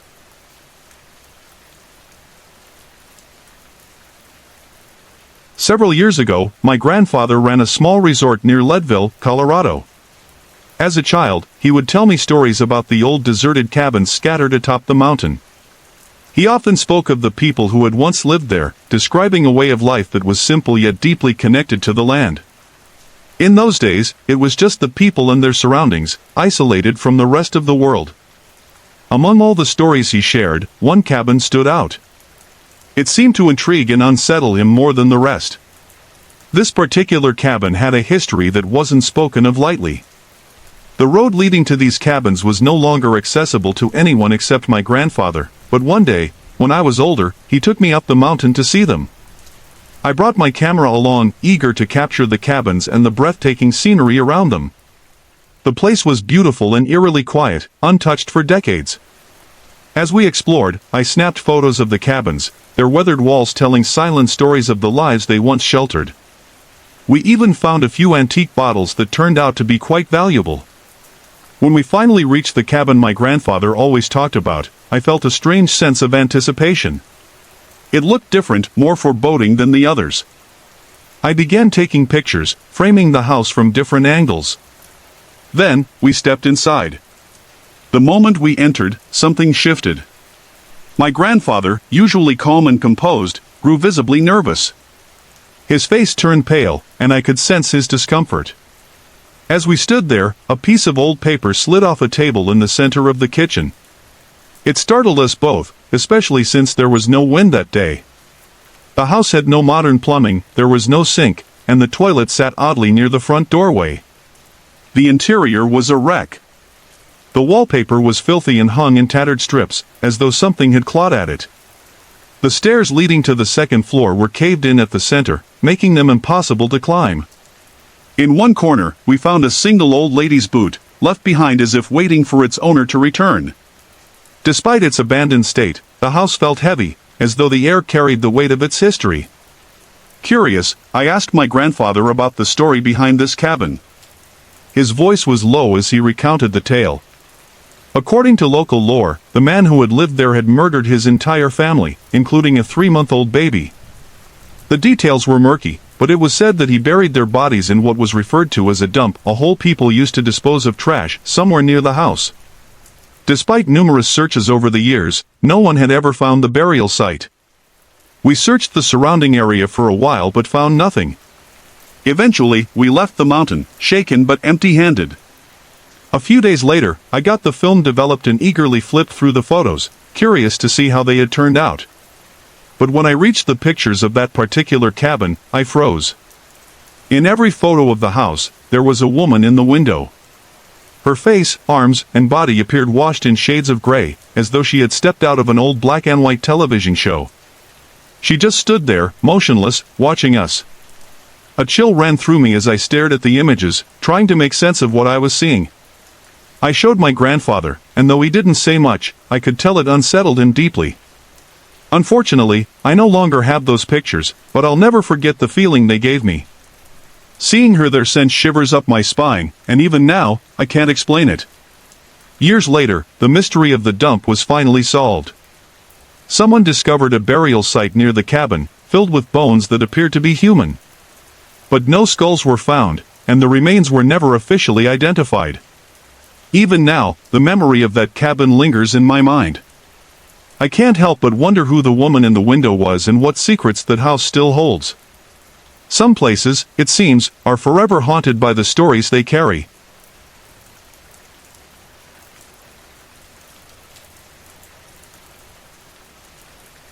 I'm a 28-year-old woman, university professor, businessperson, and someone who considers herself down to earth. Yet, I've always had the sense that what we see with our eyes is only a fraction of what exists around us.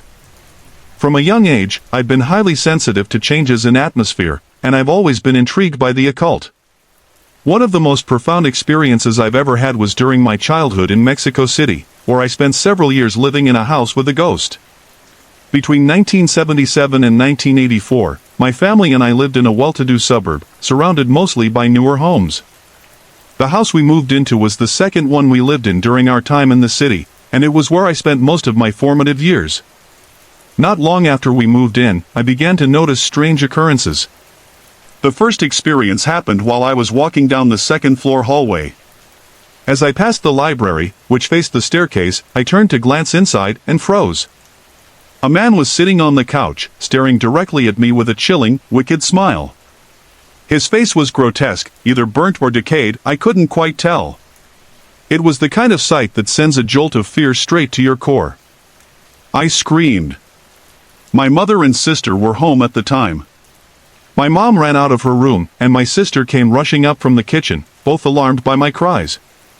By the time they reached me, the man was gone. But the evidence of his presence remained. The couch, which I had meticulously tidied that morning, now bore the distinct impression of someone having just sat there. When my father came home that evening, my mother and sister retold the story, laughing at my fright. But my father didn't laugh. Instead, he grabbed an incense burner, headed to the library, and performed what he called a cleanup. This was unusual behavior for him, a pragmatic CPA who happened to have a deep interest in Eastern philosophies and martial arts at the time. For a while, the man seemed to leave. But soon enough, he returned. This time, I began to notice him near the closet in the hallway. I would hear faint footsteps or the sound of coughing when no one else was around. Each time I saw him, he looked the same, his unsettling grin and decayed features. His presence filled me with a sense of unease that was impossible to ignore. 2 years after his first appearance, I had a series of encounters that still linger in my mind. For 3 consecutive nights, I woke close to midnight to find him standing beside my bed. He was silent, dressed in a dark overcoat and hat, just staring down at me.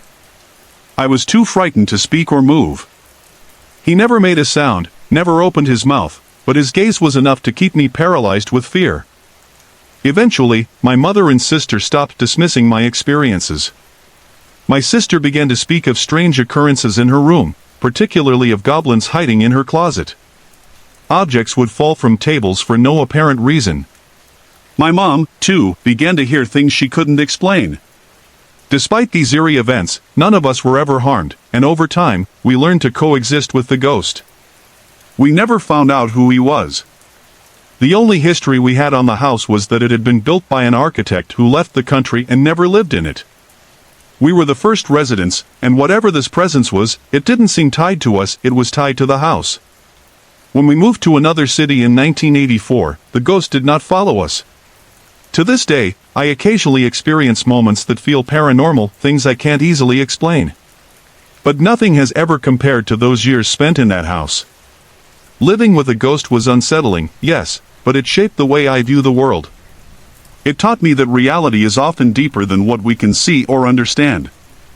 Sometimes, it takes an experience like this to open your eyes, or your third eye, to all that exists beyond the surface.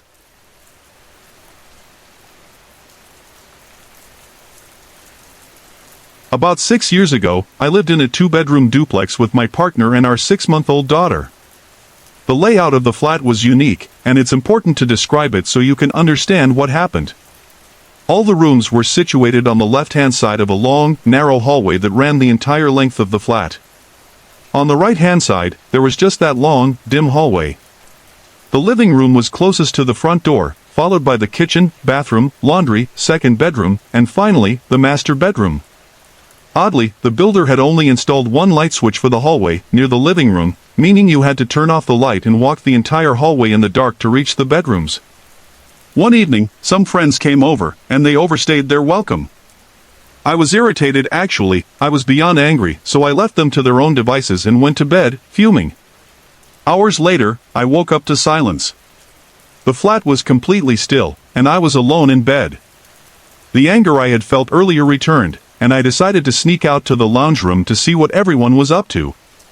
I couldn't believe they had finally quieted down. I crept down the hallway in the dark, determined not to make a sound. When I reached the lounge room, I found it empty. The lights were off, and no one was there. My irritation turned into frustration. I assumed my partner had left with his friends, and I was absolutely furious. How could he just leave like that without saying anything? Deciding to wait up for him, I turned around to head back to the bedroom. That's when I saw it. A figure stood right behind me, leaning casually against the wall. The hallway was dark, so I couldn't make out its features, but its shape was clear, a tall figure, arms crossed, standing just a few feet away from me. It was so close that I could have reached out and touched it. At first, I assumed it was my boyfriend. I thought maybe he had stopped to check on our daughter in her room and I had walked right past him in the dark. Still irritated, I demanded, "Where the hell have you been?" The figure didn't move or respond. It just stood there, leaning against the wall, silent. My anger flared, and I yelled, "Don't just ignore me. I deserve the respect of an answer." I reached for the hallway light switch, which was just above my shoulder, ready to confront him. The moment the light came on, there was nothing there. I froze, completely paralyzed. My mind scrambled for an explanation, but I couldn't make sense of what had just happened. I knew my eyes weren't playing tricks on me. I had been walking around in the dark for several minutes, and I could see everything clearly. The figure had been so defined, so solid. Panic set in. My heart raced, and I felt like I couldn't breathe. Without thinking, I ran to my daughter's bedroom, scooped her up from her crib, and bolted out of the house. I sat in my car, locking the doors and clutching my daughter tightly, as I peered out the windows at every little noise, terrified that whatever I had seen might follow us. My partner found us in the car 3 hours later, around 5 a.m. I must have looked like a wreck, still shaken and unable to explain what had happened. In the days that followed, I tried to get some answers. I asked the elderly woman next door, who had owned the original house on the property before it was torn down, about the history of the land. Usually kind and warm, her demeanor changed instantly. She grew defensive, almost angry, and told me I was just a silly little girl causing trouble. Her reaction only deepened my unease. I never saw the figure again, and we moved out shortly after. Though it never seemed threatening, there was something deeply unsettling about how close it had stood, almost leering at me. To this day, I feel uncomfortable if anyone stands too close to me without being invited. I still think about that night sometimes, wondering what I saw and why it was there. Maybe I'll never know, but it left a mark on me that hasn't faded with time.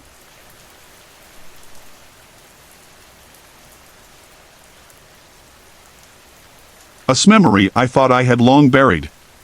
While this didn't happen to me directly, it's something a childhood friend experienced, an event I'll never forget. As a former army brat, I moved around frequently, but part of my childhood was spent in a small suburb just east of St. Louis, Missouri, called Spanish Lake. It wasn't a big town, and as a teenager, it could feel like there wasn't much to do. The area's defining feature was, of course, the lake itself, a beautiful but eerie body of water. By day, it was a peaceful retreat, but by night, it carried a reputation for the supernatural. Locals spoke of ghosts and specters that roamed its shores and even shared tales of people who disappeared, never to be seen again. One story I heard often was that a Spanish galleon lay at the lake's bottom, a remnant of some strange and forgotten past. The sailors, they said, would emerge at night, walking the shores in search of something long lost. Being teenagers, my friends and I scoffed at these stories. We often drove out to the lake at night, thinking ourselves fearless. But one night in the summer of 1971, my friend Randy and his girlfriend had an experience that changed everything.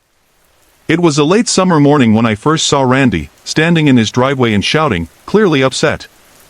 Curious, I walked up to see what was wrong.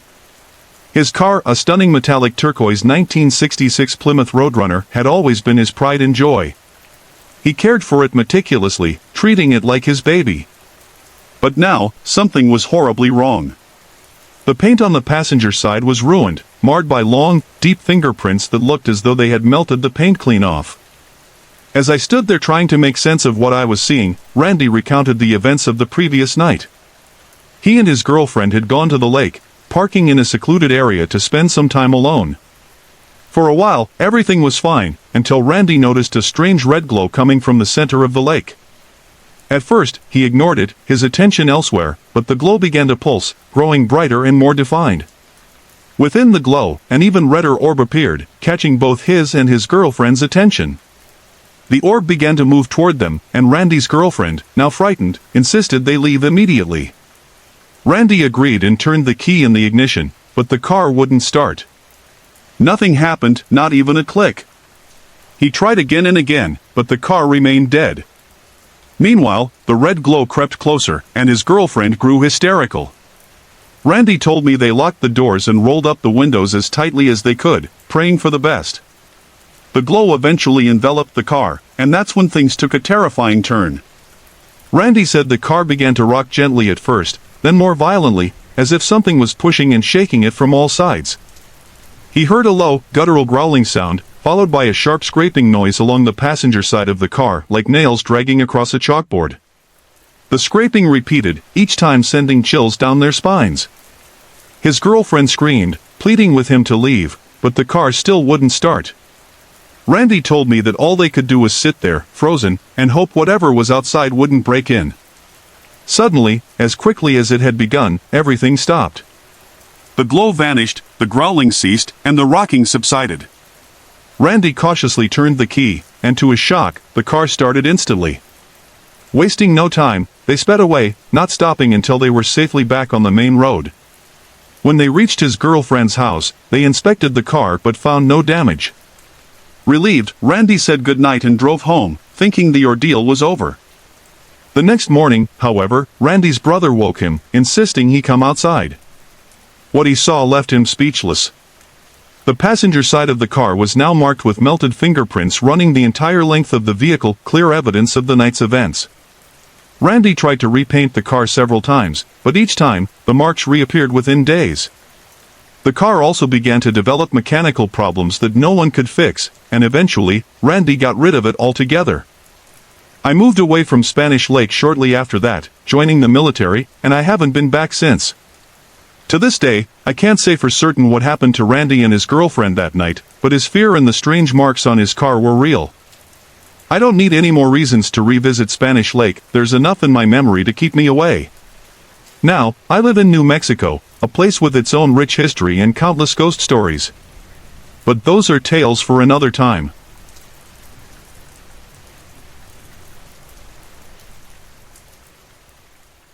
During my freshman year of college, I met a girl named Beth.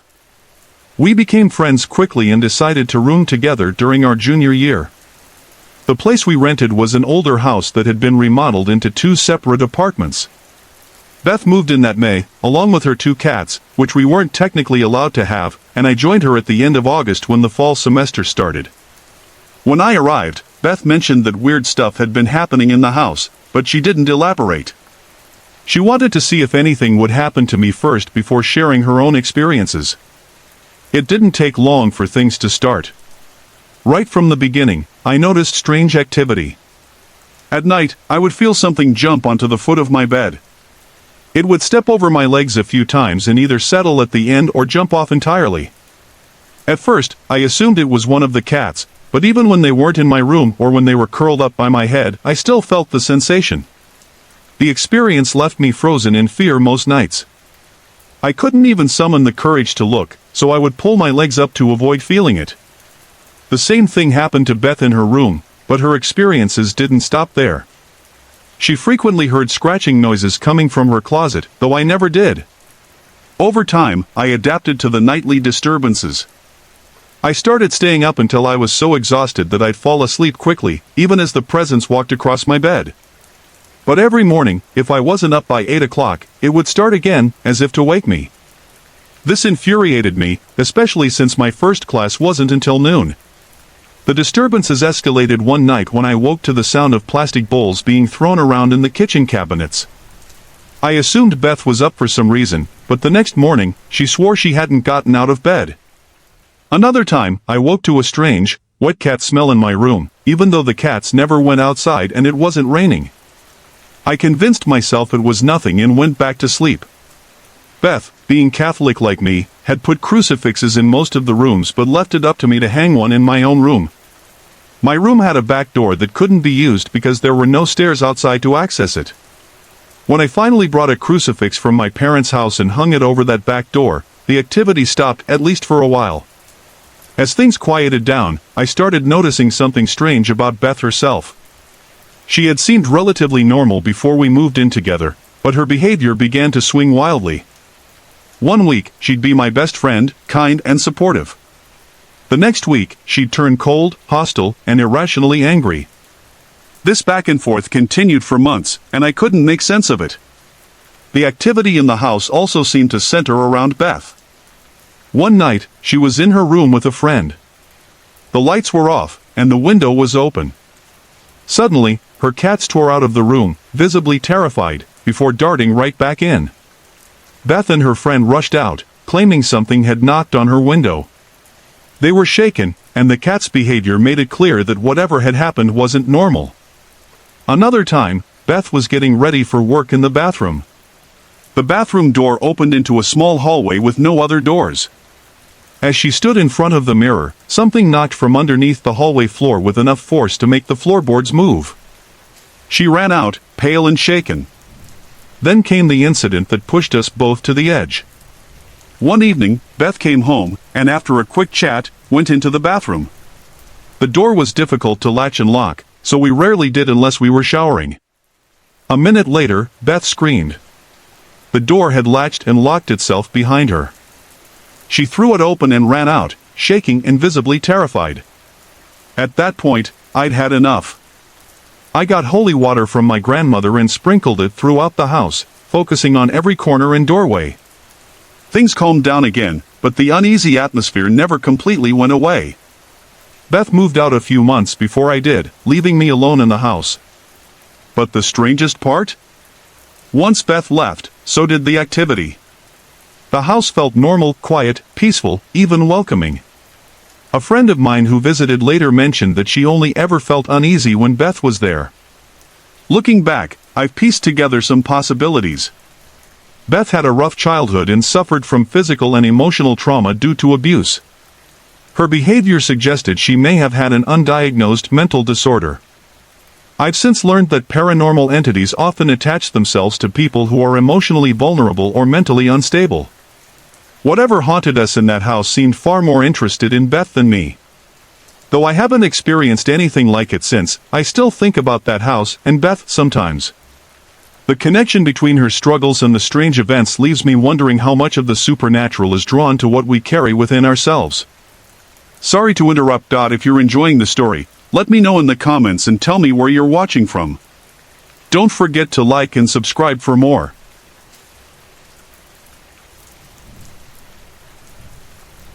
In the summer of 1976, my family traveled to Annapolis, Maryland, to watch one of my older brothers graduate from the Naval Academy.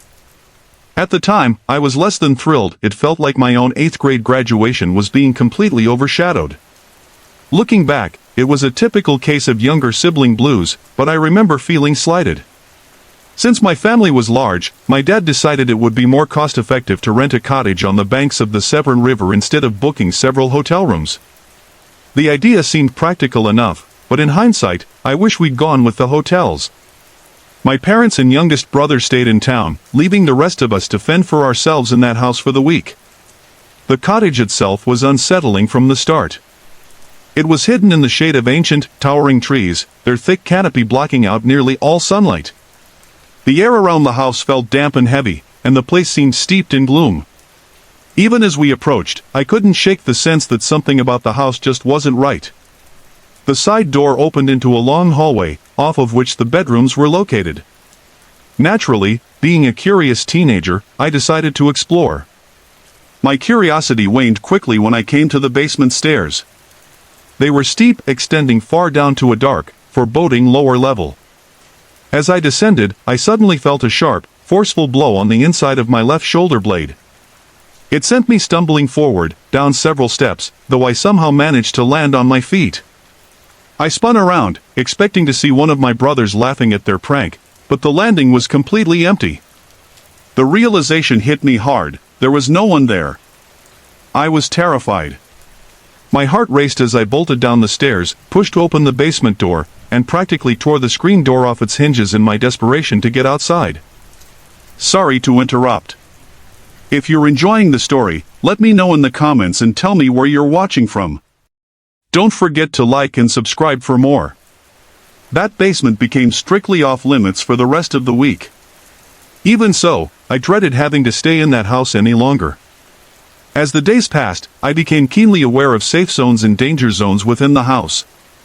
Certain areas felt fine, but others carried an almost palpable sense of threat. At first, I didn't tell anyone else what had happened, not even my parents, assuming they would dismiss it as a vivid imagination or a teenager's overreaction. I did confide in my twin brother, who took me seriously but was just as unnerved by the house as I was. Each night brought nightmares that grew more vivid and terrifying as the week went on. I tried once to beg my parents to let me stay with them in town, even resorting to fake tears, but they laughed it off, unaware of how desperate I was. I noticed that everyone else in the house seemed to be on edge, too, though no one admitted to experiencing anything as direct as I had. I never saw any apparitions, but there was a constant feeling of malevolence in that house, like an unseen presence was watching, waiting. It didn't just feel eerie, it felt dangerous. At the top of the basement stairs was the only bathroom in the house. The bathroom itself felt oppressive, and I kept my visits as brief as possible. The window in there, a small, old one, was jammed shut. It wouldn't budge no matter how hard I tried. I tested it several times throughout the week, using all my strength, but it never moved. Then came the final, most terrifying experience. On what I think was the last day, I was taking a bath. I kept my back to the spigot the entire time, unwilling to turn away from the room. Suddenly, the atmosphere in the bathroom shifted. It felt like something was standing over me, something angry, glaring at me. Though I saw nothing, the sensation was overwhelming. Then, with a loud bang, the bathroom door slammed shut. This was odd in itself, as the door never stayed closed due to a draft. What happened next made my blood run cold. That impossible window, the one I had tried to open all week without success, slowly began to lift. The movement was deliberate, and it was accompanied by a sense of malice so strong it almost felt alive. I swear I could almost hear a sinister laugh. Panicked, I leapt out of the tub and fled, completely naked, into the hallway. I didn't care who saw me, I just had to get away. The last morning we spent at that house, the world outside seemed brighter than ever. The sun was shining, its warmth breaking through the trees, and the air felt lighter. A Bob White's clear call echoed through the woods. It was the most beautiful day I could remember, and for the first time all week, I felt like I could breathe again. As we packed up to leave, I felt an immense sense of relief, as though I'd survived something far worse than anyone else understood. I'll never forget that week in the house by the Severn River. It remains the most intense, threatening experience of my life.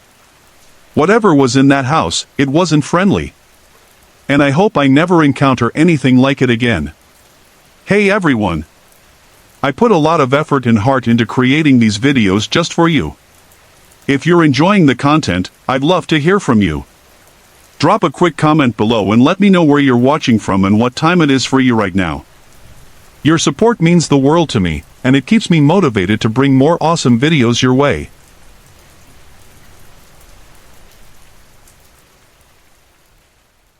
The house I lived in for 5 years has a spirit, a quiet and gentle presence that I've come to believe is that of a young girl, around 9 or 10 years old. The house itself has a long history, built in 1903 to 2004. My parents are its 5th owners, and as far as I know, we're only the 4th family to actually live there. Beyond the names of previous owners, the address of the woman we bought the house from, and a few old photographs of the residence, we don't have much information about its past.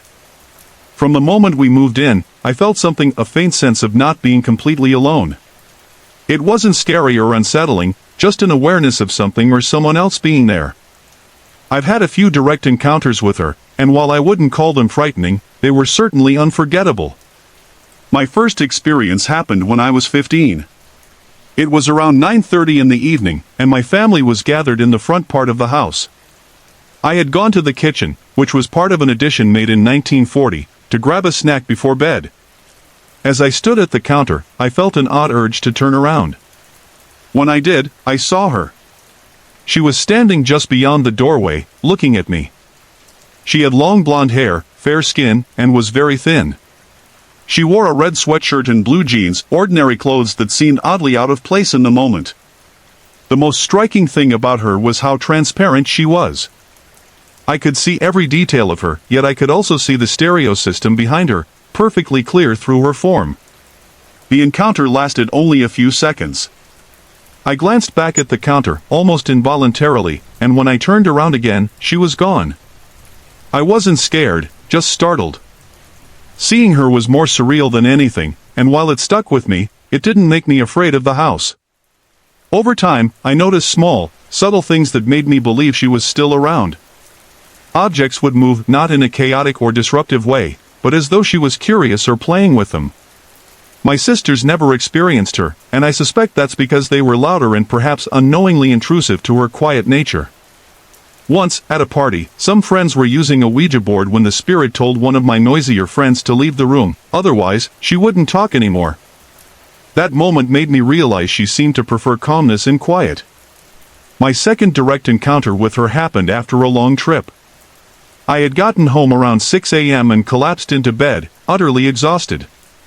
As I was drifting off to sleep, I heard a soft female voice whisper one word, "Remember." The voice was gentle but unmistakable. I didn't dare open my eyes or move, but I lay there, wide awake, trying to process what I'd heard. I still don't know what she meant by that single word, but I'm certain it wasn't a dream. It felt far too real. When I finally shared these experiences with my mom, she admitted that she, too, had felt the presence of the little girl. She agreed that whatever spirit inhabited the house wasn't harmful or malicious, it simply existed there, as if it were another resident. Her acceptance reassured me. It was comforting to know I wasn't imagining things or experiencing them alone. The attic, though, always gave me a different feeling. It wasn't scary in the same way, but there was definitely something about that space that felt heavy or significant. It's just used for storage, But whenever I had to go up there, I couldn't shake the feeling of being watched. I'm in college now, so I don't live in the house anymore, but I still think about it. I've often wondered about the history of the house and who that little girl might have been. I'd love to dig deeper and uncover more about her story. For now, though, I find comfort in knowing I wasn't the only one who felt her presence, and that her spirit, while mysterious, was always kind.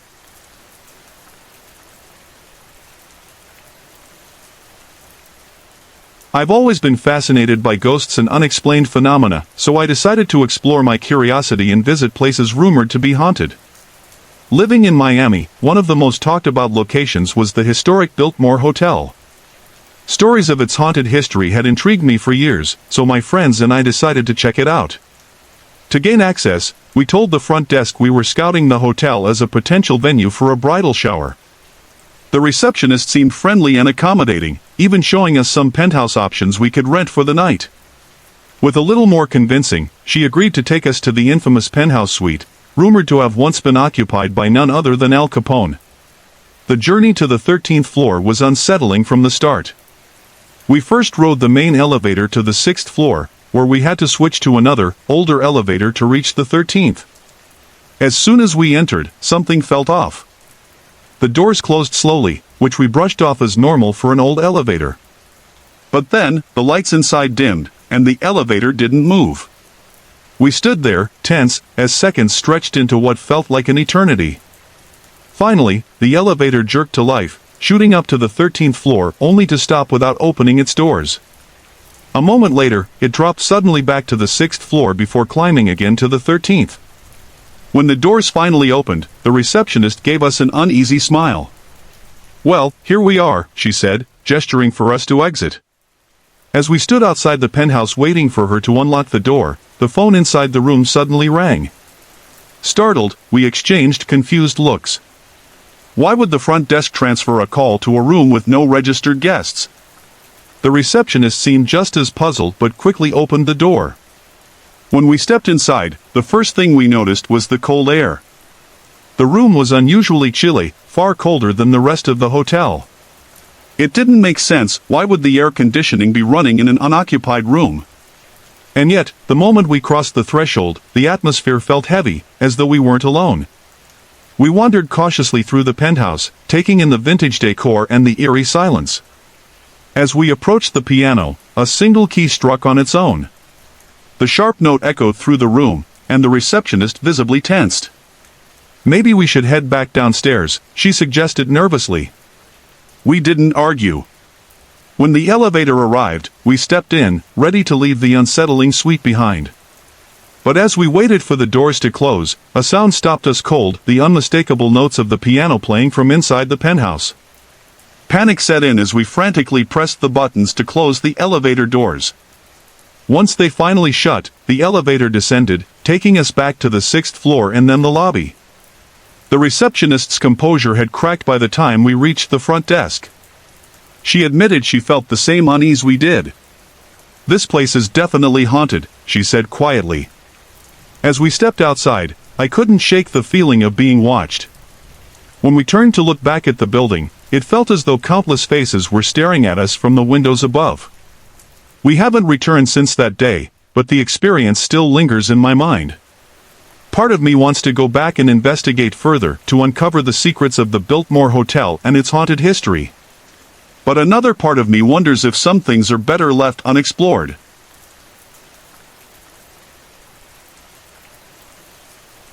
Let me begin by saying that I've always believed in the presence of ghosts and spirits. This belief was passed down to me by my dear grandmother, Loretta Johnson, who inherited it from her grandmother, a woman who grew up in Romania decades ago. What I'm about to share is a personal experience that has stayed with me ever since it happened. In June of 1998, I accompanied my father to a family reunion in Randall, Minnesota. The reunion was for my father's former foster family, who raised him from infancy until he was 7 years old. On the way to Randall, my father, his wife, and I made a stop at the Darling Cemetery to visit the grave of one of my father's former uncles who had recently passed away. It was a beautiful summer day, warm, sunny, and breezy. The kind of day that lifts your spirits and makes winter feel like a distant memory. We pulled off the highway and drove up a reddish dirt driveway that led to the cemetery, which sat next to the old Darling Episcopal Church. As we stepped out of the car, I noticed a white iron gate archway with the words Darling Cemetery etched into it. The scene was picturesque, and I asked my father if I could borrow his camera to capture it. He handed it to me, and I snapped a photo before wandering into the cemetery. As I walked through the gates, I was drawn to the gravestones nestled under the ancient fir trees. Many were covered with moss, their white surfaces worn but beautiful. I felt compelled to take another photo of one particularly striking stone. As I wandered further, I found myself speaking softly, almost instinctively, to any spirits that might be present, "Please bless me." Moments later, a sense of panic overtook me. I hurried to where my father and his wife were standing at the far end of the cemetery. On my way, I passed a pastor's grave that had a large planter beside it. Something made me glance back at the stone, and there, coiled on top of it, was a massive black snake. The sight chilled me to the core. While I didn't believe the serpent was an omen of evil, it terrified me nonetheless. I shrieked and ran to my father, my heart racing. After visiting the grave, we left the cemetery and continued to the reunion. The event was deeply emotional as I met people from my father's childhood, many of whom hadn't seen him since he was a young boy. By the time we returned to St. Paul that evening, I was both physically and emotionally drained. When I arrived home, my gray cat, Rio, greeted me at the door with her usual loud meowing. She's deaf, so her meows are exceptionally loud. Assuming she was scolding me for being gone so long, I walked into the living room to pick her up. But as I reached for her, something strange happened. Rio looked at me with an expression of pure terror. Her wide eyes seemed not to recognize me, and she suddenly fell off the marble end table she'd been standing on. I shouted her name, thinking she might be having a seizure, and ran around the couch to comfort her. But Rio bolted. She ran frantically around the couch, through the dining room, skidded across the kitchen floor, and tumbled down the basement stairs. I chased after her and found her cowering in a corner of the basement, trembling. I picked her up, holding her against my chest as tears welled up in my eyes. I couldn't understand what had frightened her so badly. She wasn't seizing, but her heart was racing, and she was breathing heavily. For the next 2 weeks, Rio refused to enter the living room. This was highly unusual for her. Normally, she followed me everywhere, especially in the evenings, insisting on sitting in my lap. Occasionally, she'd come to the banister at the top of the stairs and peer down into the living room, staring intently at the corner where she'd been sitting that day. Though I hadn't experienced any other signs of a haunting, no objects moving, no phantom noises, I couldn't ignore the possibility that something was in the room. The only oddity was a persistent cool spot in the corner where the love seat and couch met. After 2 weeks, I decided I had to do something. One night, while watching Late Night with Conan O'Brien, I lit a candle and spoke aloud to the presence. I tried to reason with it. There are so many better things you could do with your afterlife than sit in the corner of my living room making my cat uncomfortable, I said. Go to the light. You can't imagine how wonderful it will be. And it has to be far more entertaining than watching me watch late-night television. I spoke sincerely and from the heart, urging the ghost to leave. Though there was no dramatic sign that the spirit had passed, I felt an incredible sense of relief as if the room itself had lightened. The next day, Rio returned to her usual self. She curled up in her favorite spot in the living room as though nothing had ever happened. That was the end of the incident, but it left me wondering about the spirit that had briefly visited my home. Was it someone from the cemetery, lingering after my visit? I'll never know. But I'm grateful that my attempt to help it move on seemed to work, and that my beloved Rio finally felt at ease again.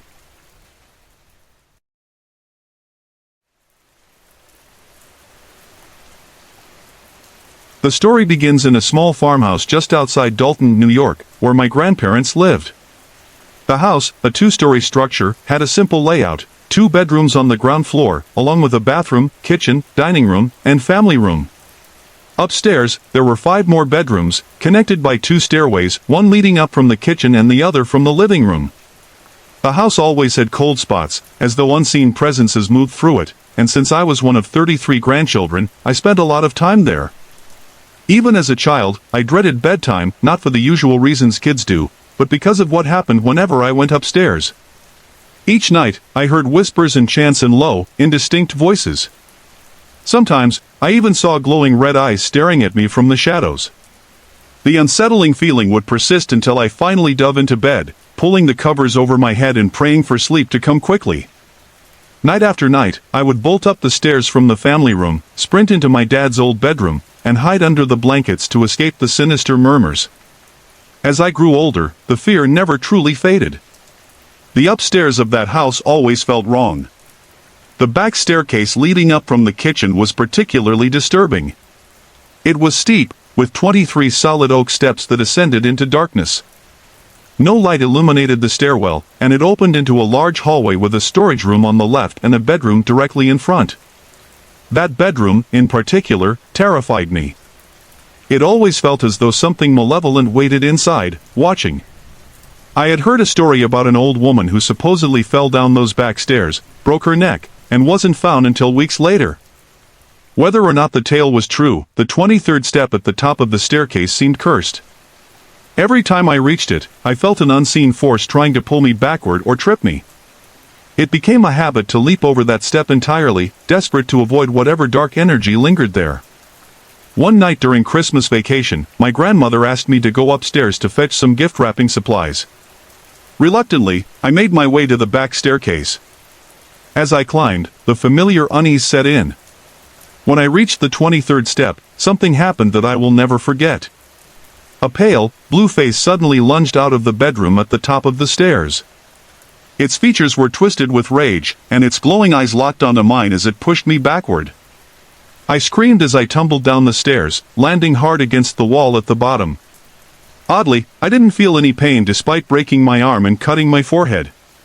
My mind was consumed with terror as I watched the glowing face grin wickedly and start descending the stairs toward me. Its expression was pure malice, and I was convinced it wanted to kill me.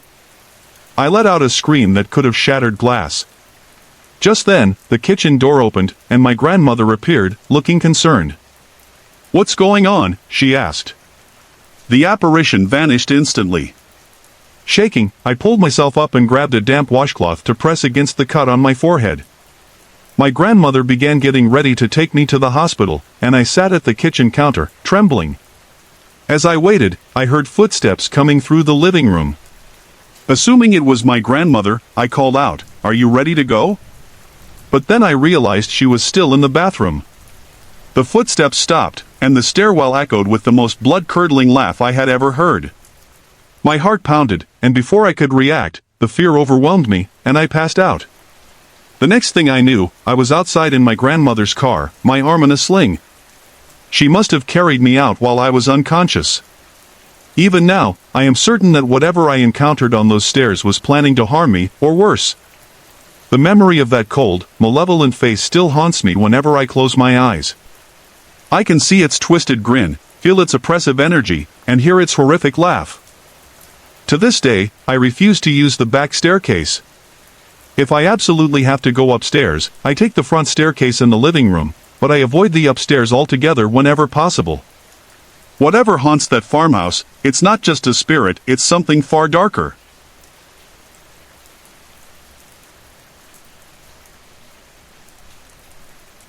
I was born in southern Illinois, where my parents lived in an old, two-story house on a quiet suburban street.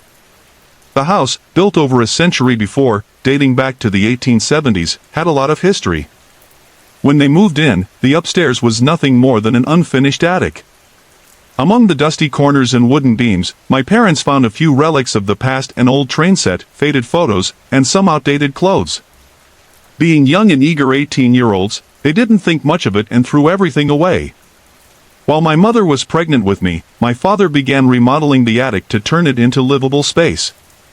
Every evening, after his shift at work, he would climb the creaky stairs to build walls, run wiring, and prepare for the growing family. That's when the strange things began. It started small. He would set down a hammer or a tool, only to find it missing minutes later. Inevitably, it would show up somewhere unexpected, on the other side of the room, or even out in the hallway. Sometimes, he would feel as though someone was watching him. It wasn't an oppressive or hostile feeling, but it was enough to make him uneasy, like a quiet presence was observing his work. To distract himself, my father brought a radio upstairs. But even then, things didn't feel right. On several occasions, the radio emitted strange feedback, faint, garbled sounds that resembled human speech. Though the words were unclear, the rhythm of the pauses and tones made it unmistakably conversational. Intrigued, my father began responding to it, saying things like, "Oh, is that so?" or "What do you think of this?" Oddly, the noise would pause after his responses, as if waiting for him to finish, and then resume. If he told the noise, "I'm too busy right now," it would stop entirely and not return for the rest of the day. It was strange, but my father didn't feel threatened. If anything, it felt polite.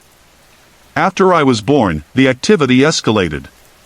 My bedroom was at one end of the upstairs hallway, while my parents' room was at the other. Between us was a room that was still under construction. At night, my father began hearing footsteps pacing the hallway. The steady sounds echoed as if on a hardwood floor, even though the hallway was carpeted by then. The steps weren't rushed or heavy, but deliberate, as though someone was walking back and forth, keeping watch. My mother, skeptical, couldn't hear them at first. One night, my father woke her up and urged her to listen. She strained, hearing nothing, until he gently touched her arm. The moment his hand rested on hers, the sounds became clear to her too. It was as if the presence wanted them both to know it was there. One night, as my father worked late in the middle room, he noticed something unforgettable. The room was dim, lit only by the moonlight streaming through the window. He had turned off the lights for the night but spotted one last nail that needed hammering. Not wanting to leave the job half done, he grabbed his hammer and tapped the nail in. As he turned to leave, he froze. Standing in the doorway was a glowing white outline of a person. It was tall, maybe 6 feet, and distinctly human-shaped, though it lacked any detailed features. My father stared at it, not in fear but in quiet awe. For about 10 seconds, it stood there, and then it simply vanished, no fading, no movement, just gone. As I grew older, the ghost's interest seemed to shift to me. My parents would often hear me upstairs, talking to someone. When they asked who I was speaking with, I would matter-of-factly say, "My friend, the one who lives here with me." They pressed for details, but that's all I ever said. I never spoke of other imaginary friends, only this one, and only in my bedroom. Other strange things happened, too. Items stored in a locked crawl space started disappearing. Among them were sentimental and valuable objects, my baby shoes, a white mink coat my grandmother made for me, and even family photos. My parents had the only key, and yet, these things were gone. One final incident stands out as particularly eerie. When my mother returned to work, she hired a babysitter for me.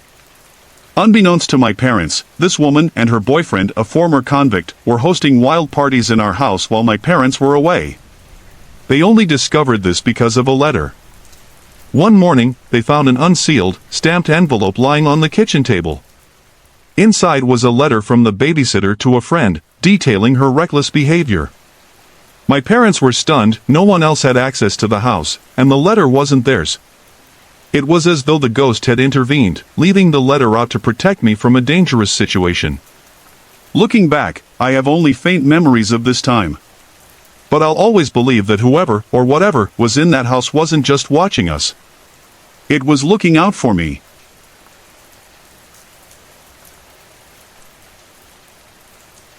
In 1990, my wife and I were traveling through Kenya, experiencing the beauty and wonder of a place so different from anything we'd ever known. One of the highlights of our trip was a stay at the Governor's Camp in the Masai Mara, a safari camp with a storied history, known to have hosted the likes of Teddy Roosevelt and Ernest Hemingway. It was the kind of place that felt timeless, as though the past and present were quietly intertwined. Our accommodations were simple yet charming, a large wood-frame tent with separate cots, lit only by kerosene lamps. There was no electricity to disrupt the natural stillness of the wilderness. Neither of us had consumed alcohol or taken any substances, so what happened next remains a mystery we've yet to fully understand. That night, I fell asleep easily, lulled by the soft sounds of the African night. My dreams, however, were not so peaceful. I remember being chased by an animal, its presence felt large and threatening. The tension jolted me awake, and as I opened my eyes, I froze. At the foot of my cot, I saw him, an older, bearded man hovering silently above me. His face and upper body were illuminated by an otherworldly white light, and he appeared to be wearing a safari jacket. He didn't move, nor did he make a sound. He just hovered there, his gaze fixed in a way that was neither menacing nor comforting, it simply was. Heart pounding, I sat up and reached for the kerosene lamp on the small table between our cots. But as I fumbled with the lamp, the figure vanished. The air in the tent felt still, almost heavy. I turned to my wife, waking her and recounting what I had just seen. At the time, I rationalized it as an optical illusion, perhaps a trick of light and shadow. But deep down, it felt like something more. I remember telling her that I wished I had stared longer, had confronted the vision. Maybe then I would have understood what I was looking at. We stayed awake for a while, trying to make sense of it all. Eventually, feeling a little calmer, I climbed back into my cot, and sleep found me again. At some point, perhaps an hour later, I opened my eyes. And that's when I saw her. At the foot of my cot now hovered an elderly woman, her face bathed in the same ethereal white light as the man before her. Like him, she was dressed in clothing that evoked a bygone era, though I couldn't make out the details. Her presence was silent, but undeniably there. This time, I didn't hesitate. I sat up and yelled, "Look, look," to my wife, desperate for her to see what I was seeing. My shout startled her awake, but her reaction was even more chilling. She began screaming uncontrollably, as though something had terrified her beyond words. I turned on the lamp, but by the time the soft glow filled the tent, the figure was gone just as the man had vanished earlier. It took us some time to calm down enough to speak. When she finally did, my wife described what she had experienced. As I was yelling for her to look, she had been locked in a vivid dream where she, too, was being chased by an animal. She said she had felt paralyzed, as though she couldn't wake herself up, no matter how much she wanted to. What terrified her most was the sense of a presence in the tent, something she couldn't see at first but could feel. When she finally opened her eyes, she caught a glimpse of a glowing light floating between our cots. Though she didn't see the woman's face, the light alone was enough to send her into a panic. Even now, as I recount this story, I always say the same two things. First, don't take my word for it, when you see it for yourself, you'll know. Ghosts exist, and the experience is undeniable. Second, despite my earlier disappointment at not confronting the first apparition, when the second one appeared, I felt the same overwhelming fear. I wasn't any braver, and I couldn't summon the courage to hold my gaze or prolong the moment. Over the years, my wife and I have speculated about what we witnessed. Were these two figures the spirits of a couple who had perished on safari? Or could they somehow have been reflections of us, a bizarre distortion of time showing us an image of ourselves in some other form or dimension? We'll never know for sure. But I can tell you this, in the stillness of that Kenyan night, something extraordinary happened. Something that neither of us will ever forget.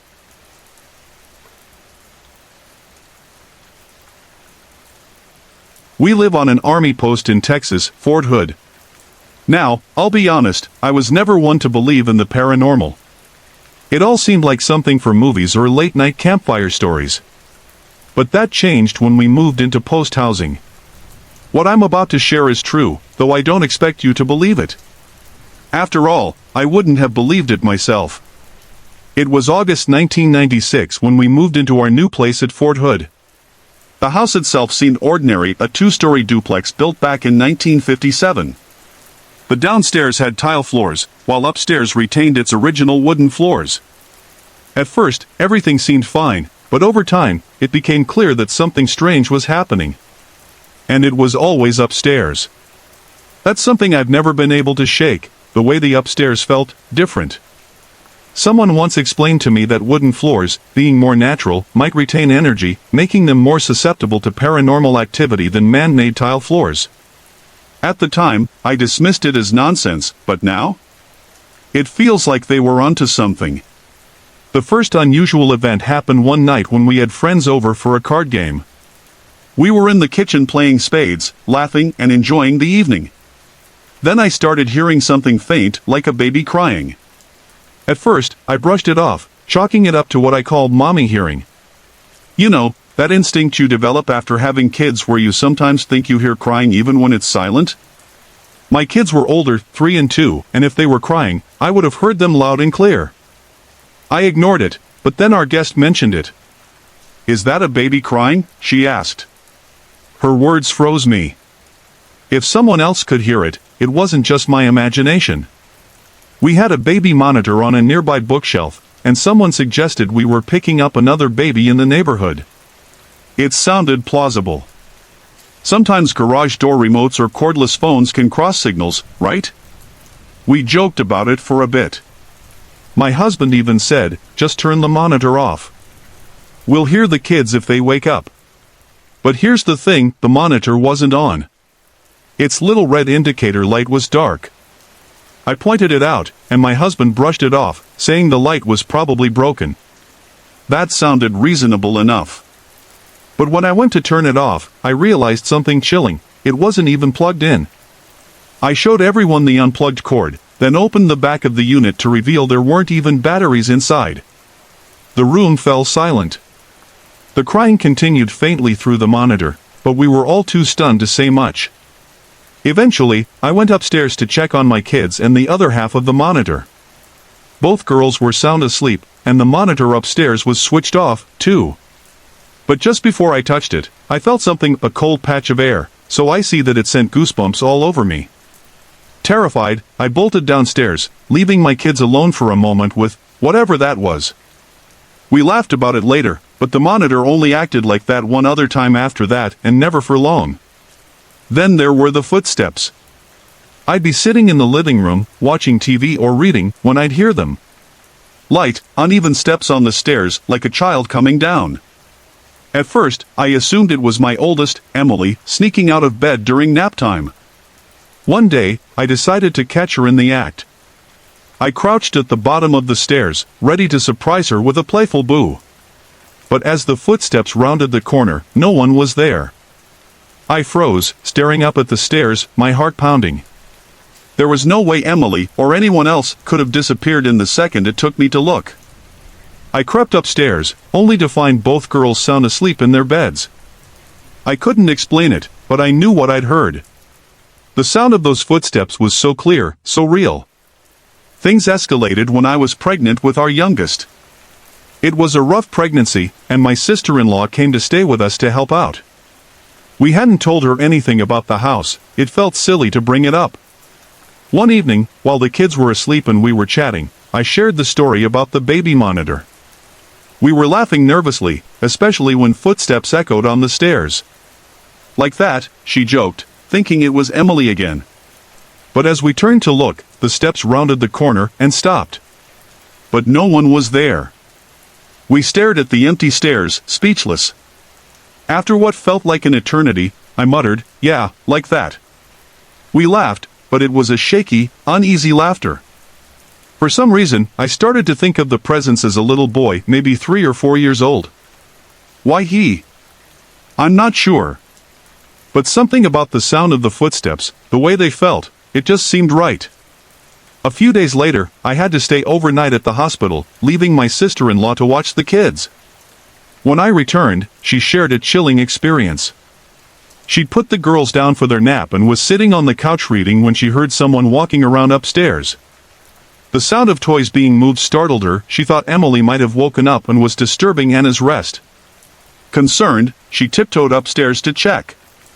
But when she got there, both girls were sound asleep in their beds.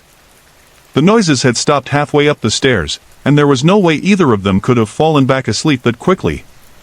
Whatever made those sounds wasn't one of the kids. Panicked, she rushed back downstairs, only to pause mid-living room with a sinking realization, I can't leave the girls up there. Steeling herself, she went back upstairs but decided not to wake them.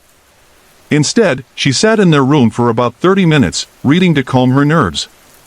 Once she felt better, she returned downstairs, likely relieved to be sleeping on the couch where nothing ever seemed to happen. Later, I told my cousin, who knows a lot about the paranormal, about the events in our house. She explained that the man-made tile floors downstairs might act as a dead conductor for spiritual energy, while the natural wood upstairs could retain it, almost like it was still alive. Then she asked a question that gave me chills. Have you figured out how to use it yet? The thought made me shudder.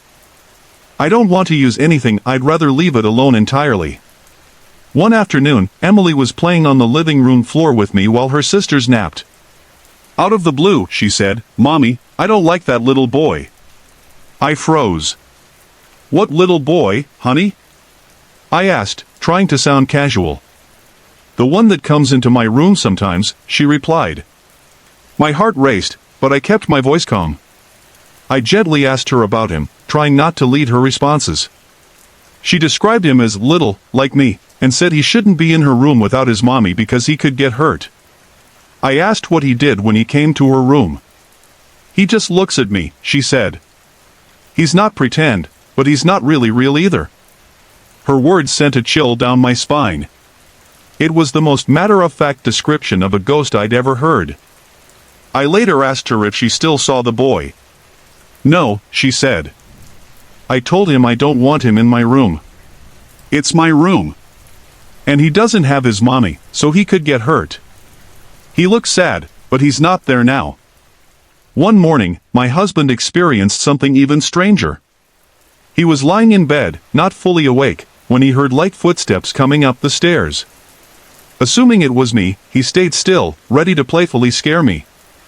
He felt the bed shift, as if someone had climbed onto it. Then he sensed weight on the mattress, as though someone was kneeling right next to him. Grinning to himself, he whipped the pillow off his head to startle me, only to find the room empty. The indentation on the bed was still there. Panicked, he ran downstairs, grabbed a towel, and stayed in the shower for a long time.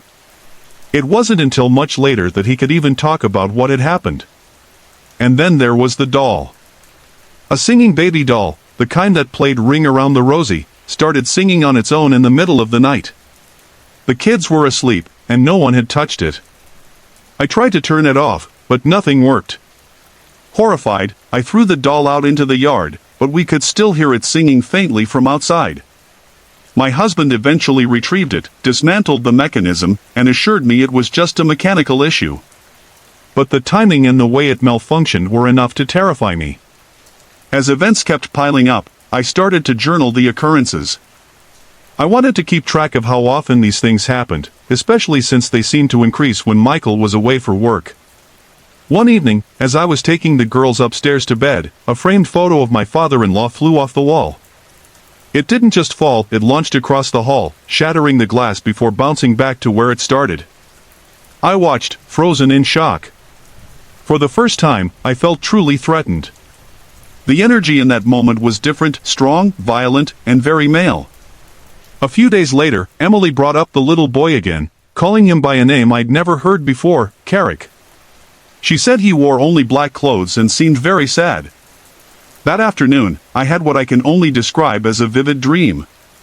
In the dream, I saw a little boy dressed in a black short suit, looking both dapper and deeply sorrowful. When I said his name, he nodded. Without moving his lips, I heard him say, "I mean them no harm. I will protect your girls. I'm a big boy. I can keep them safe." When I asked what he was protecting them from, he simply said, "Him." I woke up shaken, my mind racing back to the picture incident. Could the boy be protecting us from something worse? Later that night, while comforting Anna, I saw him again. He was sitting on the dresser, swinging his legs. They passed through the solid wood as though it weren't there. He gave me a sad smile but didn't speak. Gathering my courage, I whispered, "You're scaring my girls. Please leave. You're not welcome here." When I turned back, he was gone. Afterwards, an overwhelming sadness washed over me. I couldn't stop crying for hours.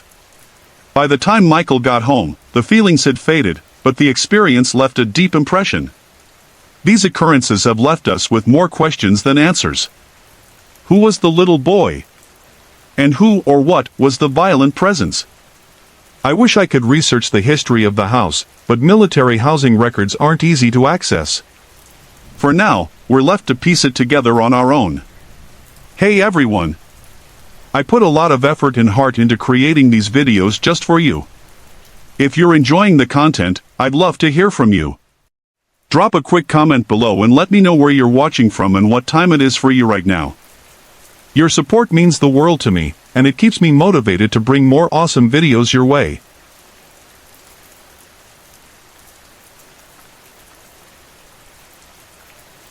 When I was 17, something happened that changed my life forever, something I'll never forget.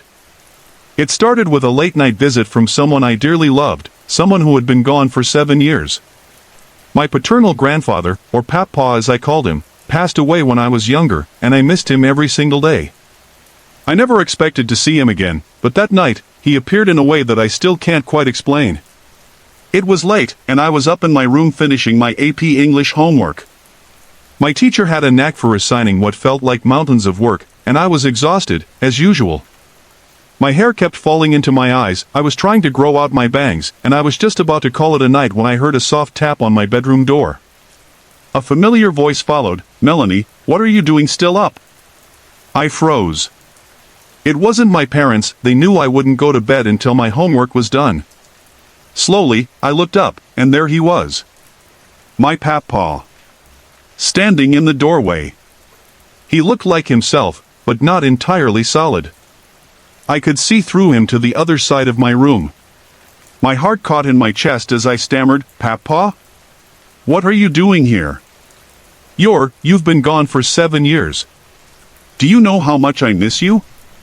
Did you come to say goodbye?" He shook his head gently, his expression kind but serious. "No, Melanie, I didn't come to say goodbye. I came to tell you something important. And yes, I know how much you loved me, I know you still do. I still love you, too." Tears streamed down my face as I whispered, "What is it, then?" He sighed, his voice steady but tinged with sadness. "Melanie, you are going to be severely burned. It's going to leave a mark, and it will stay with you for the rest of your life. I couldn't let this happen to you without warning you." I stared at him, unable to process his words. "Papa," I sobbed, "I miss you so much. I think about you every day and wonder where you are. Are you okay?" He gave me the warm, soothing look I remembered so well. "I'm okay, Melanie. I'm in heaven most of the time. But I needed to come here to warn you. I couldn't stand the thought of you suffering and not knowing why." Then, stepping closer, he kissed my forehead and gently lifted my chin. "I miss you too, dear. I can't wait for the day, far in the future, when we'll be together again. Oh, and one more thing. Your husband, when you meet him, will come from a different religion than the one your parents raised you in. It won't matter, though. Just trust me on this." With that, he was gone, leaving behind a quiet stillness in the room. A few days later, his warning came true. I was at work, pouring a freshly brewed pot of coffee left-handed, as I usually do. Being left-handed, it felt natural until the pot slipped. The scalding liquid poured all over my right breast. The pain was immediate and excruciating. The burn turned out to be 3rd degree, leaving me with a scar that I still carry to this day. The injury also caused my left breast to grow noticeably larger than my right, and the right one aches constantly. Whenever it hurts, I think of my Papa and his warning. His visit wasn't just about the accident, though. He mentioned my future husband, and I think about that often. As it turns out, he was right. I've met the love of my life, and he's Catholic, while I was raised Baptist. But as Papa said, it doesn't matter. Love has a way of bridging differences, and I know he would be happy for us. Even now, when I reflect on that night, I'm overwhelmed by how much love my grandfather must have had for me to visit and offer that warning. It's a memory I'll hold on to forever, a reminder of his presence and his love, even from beyond.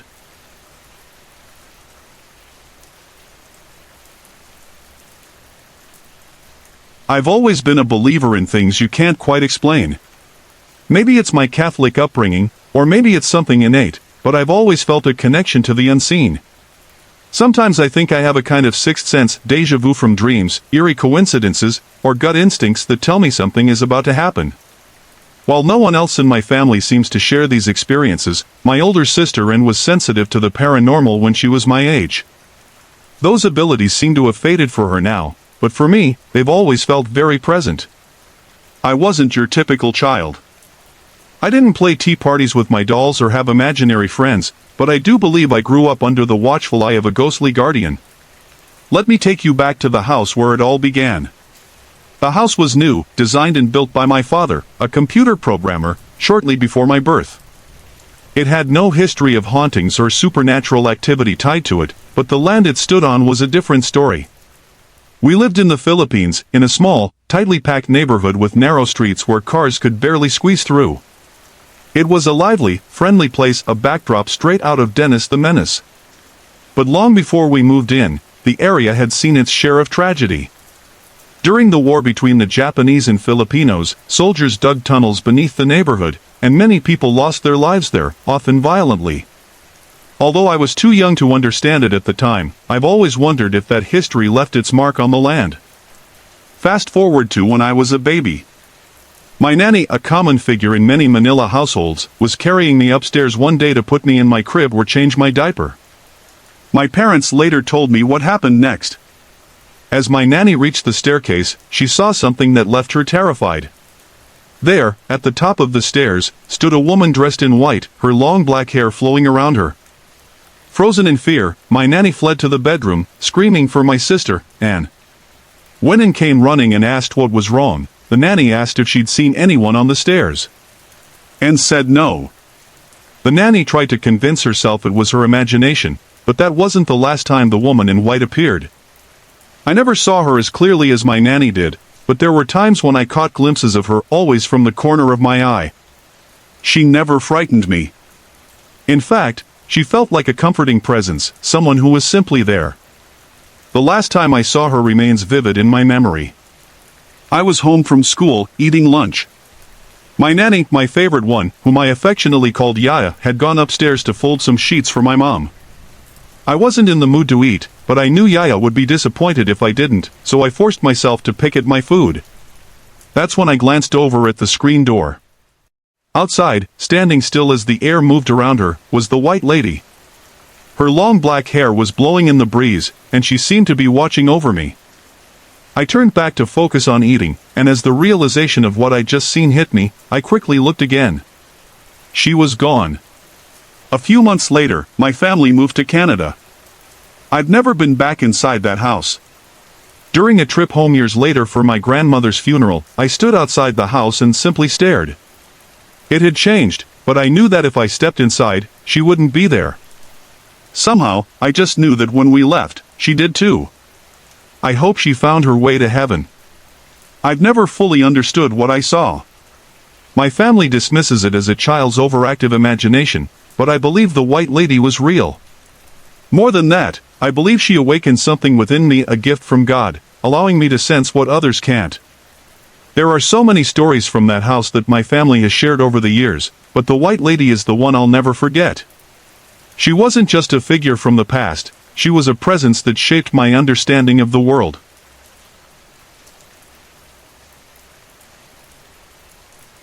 It happened one night when I was watching a movie in the living room.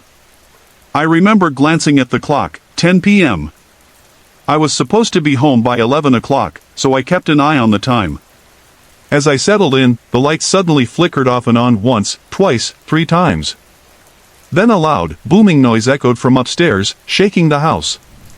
When the lights stabilized, the TV was still on, but something was wrong. The channel box was blank, and the screen was filled with static, gray fuzz accompanied by a low, eerie hum.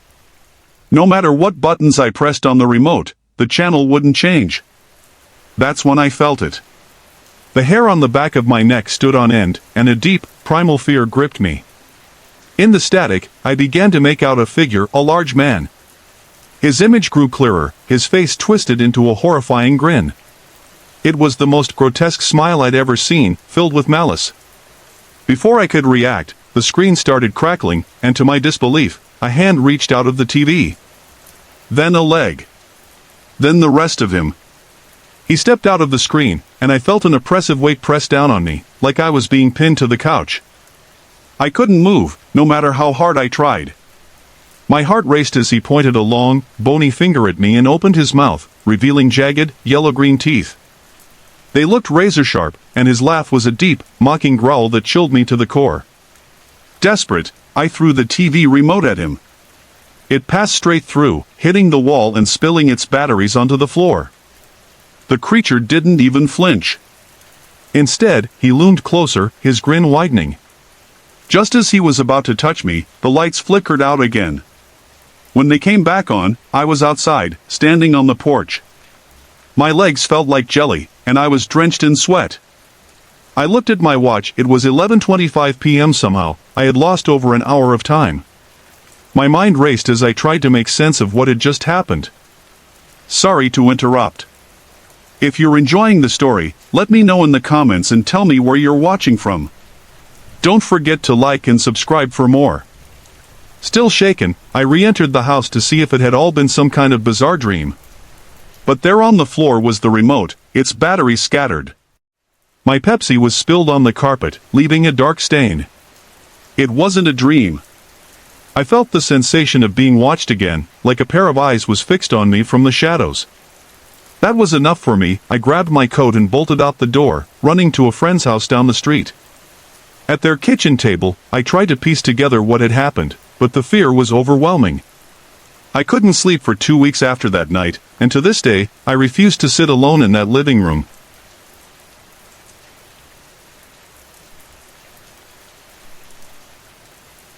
I call this story The Little Things because that's exactly what they are, small, strange occurrences that make me believe my son, now 8 years old, has always been a magnet for paranormal activity. It all started before he could even talk. As a baby, he would sit in the living room and stare at one specific corner for what felt like an eternity, 20 to 30 minutes at a time, babbling happily. At first, I thought it was just a quirky baby thing, nothing unusual. But then, as he got older and started to talk, I found him chatting away to that same corner. Curious, I asked him casually who he was talking to. Without hesitation, he replied, "The white lady." I froze. "What did you just say?" I asked. He repeated it, still focused on his invisible conversation. "The white lady." I tried to press him for more, but he quickly lost interest in me and whatever conversation he was having. If you've ever tried to interrogate an 18-month-old, you'll understand they talk when they want to and clam up just as quickly. A couple of months later, we moved into a new house and celebrated his second birthday there. That's when the creaking started. At first, I barely noticed it, a faint sound, like someone moving around upstairs. Having just moved from an apartment, I assumed it was the same old noise I was used to hearing. But after a few days, it hit me, there was no upstairs. The sound shouldn't have been there. When I mentioned it to my husband, he brushed it off with a dismissive, "It's just the house settling, dear." Typical. Then, one night, we were jolted awake by a deafening siren. It was coming from our son's room. My heart was pounding, and I was too terrified to move. Tears welled up in my eyes as I tried to make sense of the sound. Then it hit me, I recognized it. It was one of his toys, a police car with a siren. He must have been playing with it. My husband and I reached the same conclusion at the same time, but while he jumped up to investigate, I stayed frozen in bed, trembling. I strained to listen as he confronted our son. The toy siren wailed on, seemingly taking forever to stop. A few minutes later, my husband returned, carrying the toy, wrapped in a blanket. His face was pale. He wasn't even awake, he said. The toy didn't wake him up. He was sound asleep. I stared at him, incredulous. "Are you sure? How do you know he wasn't pretending?" "I know when a 3-year-old is faking," he replied grimly. But that wasn't the worst part. My husband explained that the toy wasn't turned on when it started blaring. He'd had to fiddle with the switch, toggling it several times, just to make it stop. To put both of our minds at ease, he removed the batteries and placed the toy on our dresser before coming back to bed. Still, neither of us got much sleep that night. I chalked it up to one of those unexplainable things everyone encounters at some point. Strange, but not earth-shattering. At least, that's what I told myself until things started getting worse. That's when I began noticing what I now call the corner people. They're not always there, but sometimes I'll catch a glimpse of them, figures peeking around corners just enough for me to see a face or a hand. There's a little girl and a man. The man gave me my most memorable scare. One afternoon, I was lying in bed, daydreaming while watching my son and husband play in the backyard through the window. The house was quiet except for their muffled laughter outside. Suddenly, I heard the unmistakable sound of pages being turned in the next room. My heart leapt. Without thinking, I jumped up and rushed in, only to see the man peeking around the corner. I screamed. My husband came running, finding me shaking and in tears. I told him what I saw, but he just held me, unsure of what to say. A week later, I came home to an empty house. As I walked into the kitchen, I felt his presence, this man I'd glimpsed before. The overhead light started to flicker. My fear boiled over. I yelled out loud, "I can't do this anymore. You're freaking me out, please stop scaring me." The moment the words left my mouth, the light steadied. Since then, the corner people have stuck around, but they don't bother us anymore. I guess even spirits don't like being yelled at. Sorry to interrupt. If you're enjoying the story, let me know in the comments and tell me where you're watching from. Don't forget to like and subscribe for more.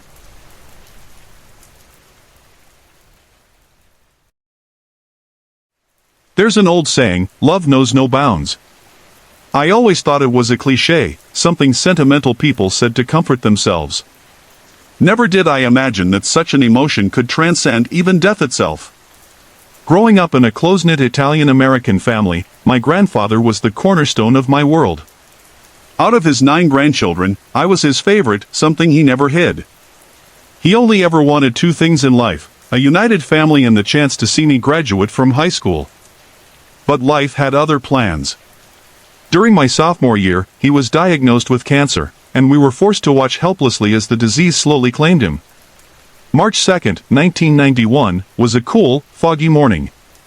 I remember it so clearly because it felt strangely foreboding, like the opening chapter of a Gothic novel. I was preparing to compete in a series of music competitions, a big deal for me and many other young musicians in the Chicagoland suburbs. That morning, little things kept going wrong, nothing drastic, just unsettling.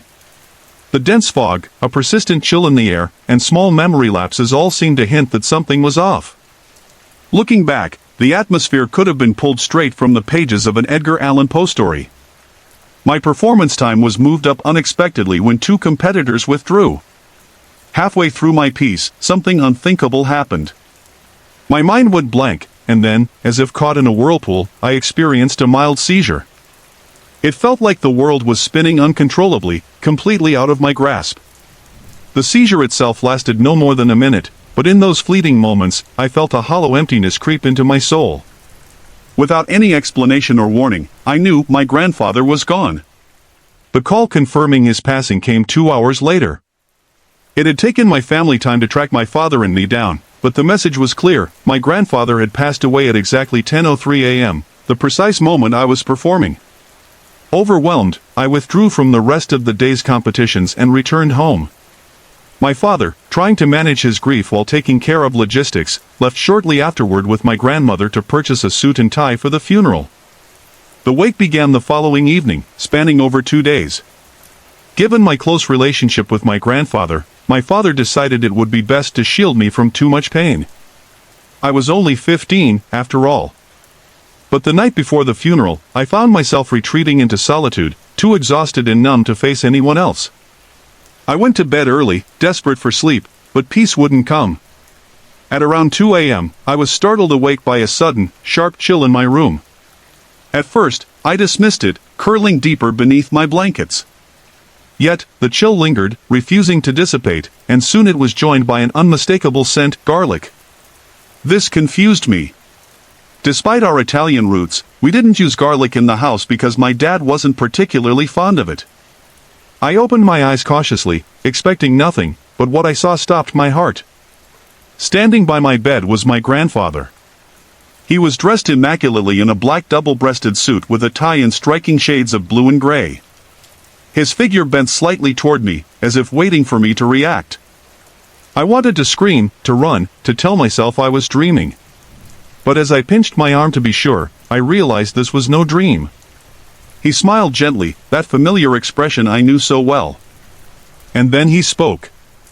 "Be easy on your father," he said, his voice calm yet heavy with meaning. "He's going through a hard time too. You'll have your differences in the future, but don't hate him for it." And just like that, he was gone. Part of me wanted to reach out, to hold him there and never let him leave again. But another part of me, terrified and overwhelmed, wanted to hide until the world made sense again. The next morning, I attended the funeral, nervous and uneasy. It was the first time I'd seen his body since he'd passed. As I approached the doorway to the viewing room, I froze. There, on my grandfather's body, was the very same suit and tie I had seen him wearing in my room just hours earlier. I ran from the room, too shaken to stay. Later, when my grandmother found me, she didn't scold or question my behavior. Instead, she smiled gently, her own grief softened by understanding. "John wouldn't have harmed you last night," she said. "He just wanted to say goodbye. He told me he wanted to say goodbye."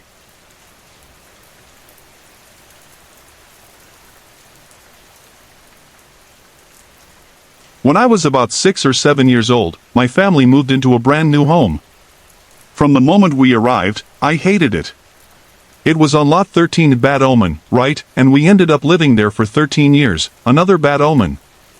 During that time, a string of unfortunate events plagued our family, financial struggles, constant arguments, and an overall sense of tension that never seemed to leave.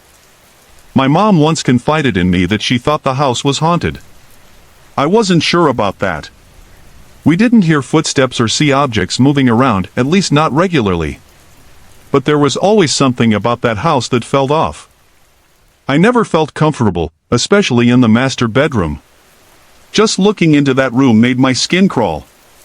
Oddly enough, my parents rarely slept in there either.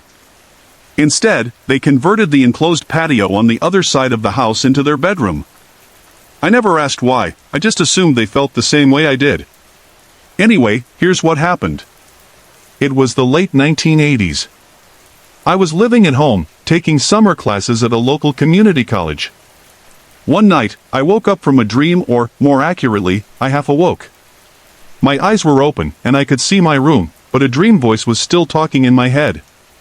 I don't remember what it was saying, but it terrified me.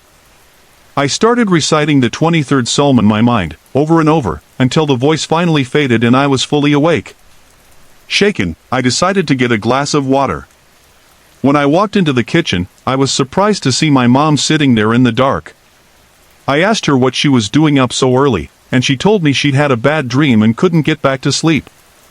We chatted for a few minutes before I went back to bed, thinking nothing of it. The next morning, the house was quiet. Everyone else was gone except for my mom and me. She was getting ready to go shopping with my grandmother, and I was preparing for school when the peace was shattered by a commotion in the garage. Our cats, one mother cat and her litter of kittens, began screaming, and we heard loud bangs against the wall separating the garage from the family room. My mom and I ran to the garage door. When I opened it, the cats bolted past us into the house, fleeing down the hallway. And then, we heard it, a deep, guttural howling sound. It was loud, hollow, and angry, like an injured animal, but far more menacing. My mom and I stared at each other in shock as the sound slowly faded. Thinking it might be a gopher or some other animal from the nearby cotton fields, my mom handed me a baseball bat, and I cautiously stepped into the garage to investigate. I poked around for a few minutes but found nothing. Then my mom called me back inside. She pointed down the hallway, where the cats were huddled around the mother cat in a tight circle. The mother cat was staring intently at something in the air above her, pawing at it as if trying to catch it. Suddenly, one of the kittens started spinning in circles on the floor, crying out. The mother cat lunged at it, biting it as if trying to stop whatever was happening. I rushed over, pulled the mother off the kitten, and scooped the little one into the hall bathroom, slamming the door behind me. Meanwhile, the rest of the cats darted into my bedroom, but moments later, they ran back out and scattered across the house.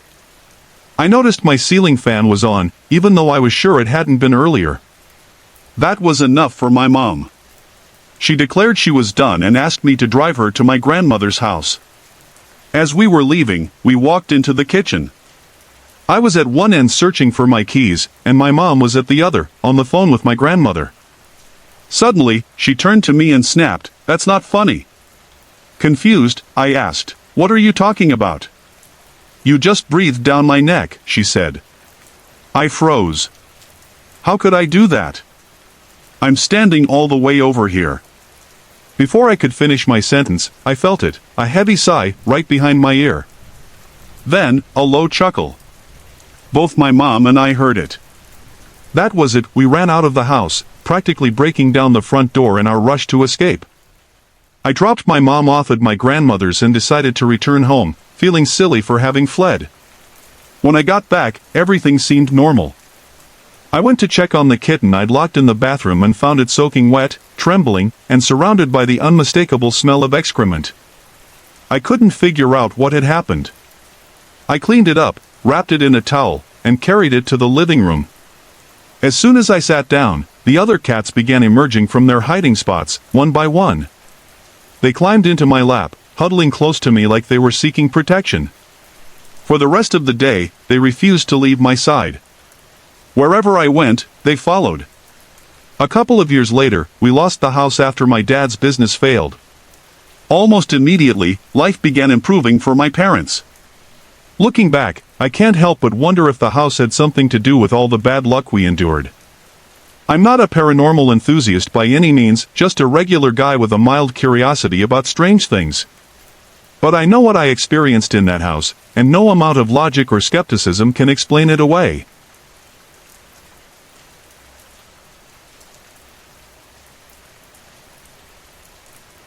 When I was 10 years old, I had an experience that still lingers in my mind, even 17 years later.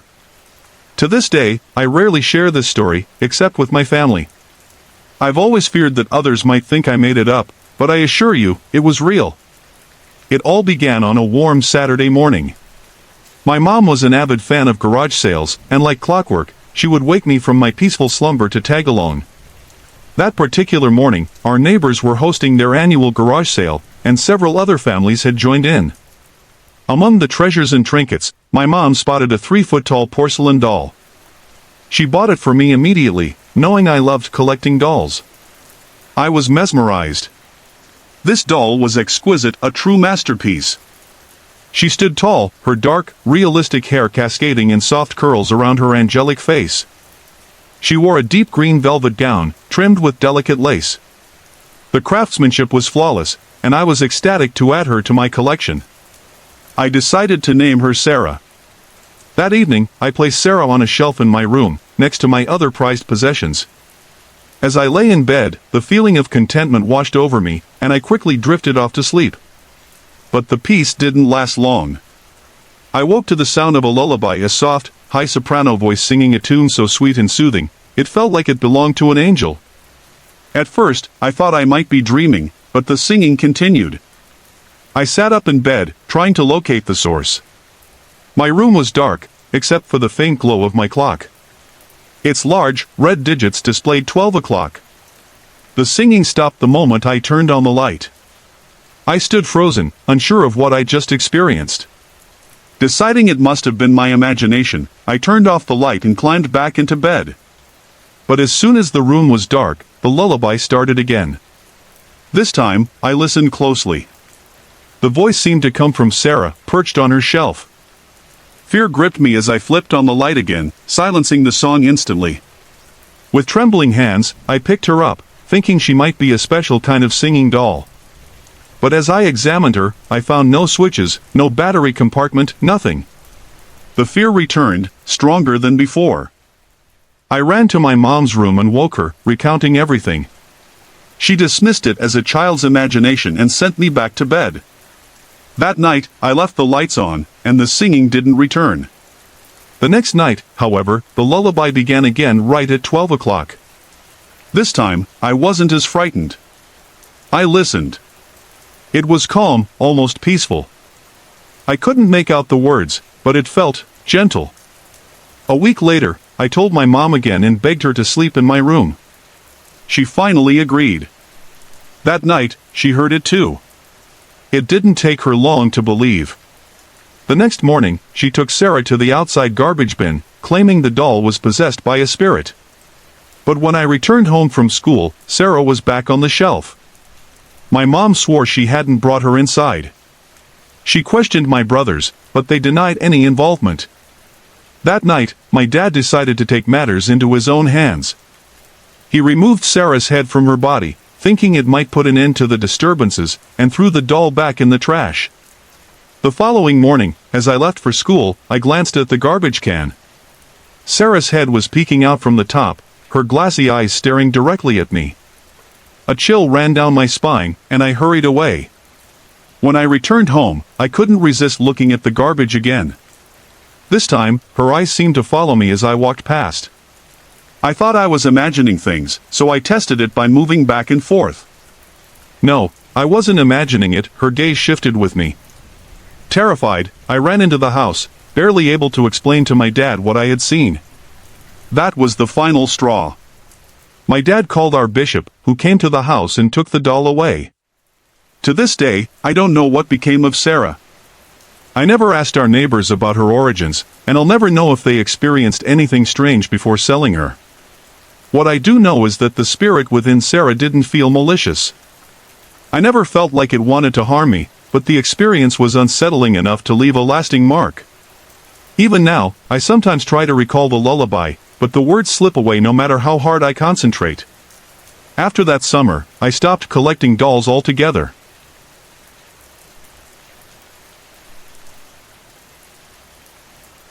My experience began about 8 weeks ago. Today is Sunday, September 27th, and 2 weeks ago, I had my second encounter. It still lingers vividly in my mind, and even now, I feel a chill when I think about it.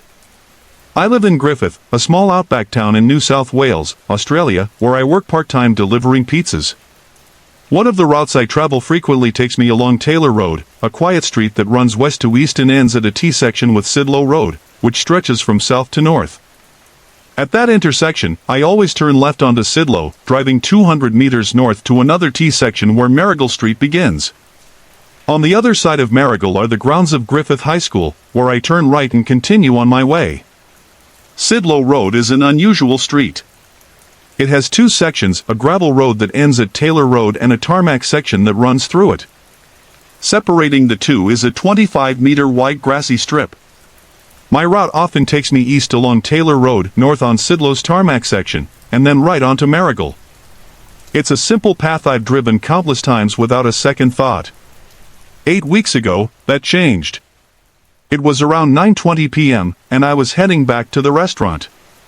The night was calm as I approached the T-section at Marigal Street, about 50 meters away, when I noticed something strange. A large black dog was running toward me along the edge of the grassy strip on Sidlow Road. Its eyes caught the beam of my headlights and gleamed an eerie green. I slowed slightly to make the turn into Marigal, and the dog raced past my car on the left. At the time, I didn't think much of it, just an unusual sight on an otherwise routine night. But 2 weeks ago, on a Sunday evening, I encountered it again. This time, the experience left me shaken to my core. It was 7:25 p.m., a dark and overcast night, as I made my turn from Taylor Road onto Sidlow. I'd barely driven a few meters when I saw the dog again, running along the edge of the grassy strip, moving toward me with the same eerie, glowing green eyes reflecting in my headlights. I was just accelerating when, suddenly, the dog veered sharply toward my car. It bolted straight under my front wheels. My heart raced as I braked hard, bracing for the impact. But nothing happened. There was no thud, no yelp of pain, just silence. Stunned, I stopped the car and got out, grabbing my flashlight to investigate. The moment I stepped into the night air, an overwhelming sense of dread washed over me. The hair on the back of my neck stood on end, and a cold sweat broke out on my skin. Shining the flashlight around, I saw nothing. The dog had vanished. The soil at the side of the road was soft from recent rains, yet there were no paw prints, no signs of anything having been there. The oppressive feeling of menace grew stronger with every passing second, and all my instincts screamed at me to leave. I didn't hesitate. I rushed back to my car, climbed into the driver's seat, and sped away, my hands trembling on the wheel. For hours afterward, I couldn't stop shaking. Even now, I refuse to drive down that road at night. Just passing the spot during the day fills me with a deep sense of unease. What stays with me most is the aura of malice I felt when I stepped out of my car. It was unlike anything I've ever experienced, a dark, invisible force that seemed to press against me, warning me to stay away. Before that night, I didn't believe in ghosts or anything supernatural. But now, I can't explain what I saw, or why it filled me with such dread. All I know is that something is deeply wrong with that stretch of Sidlow Road, and I'll never look at it the same way again.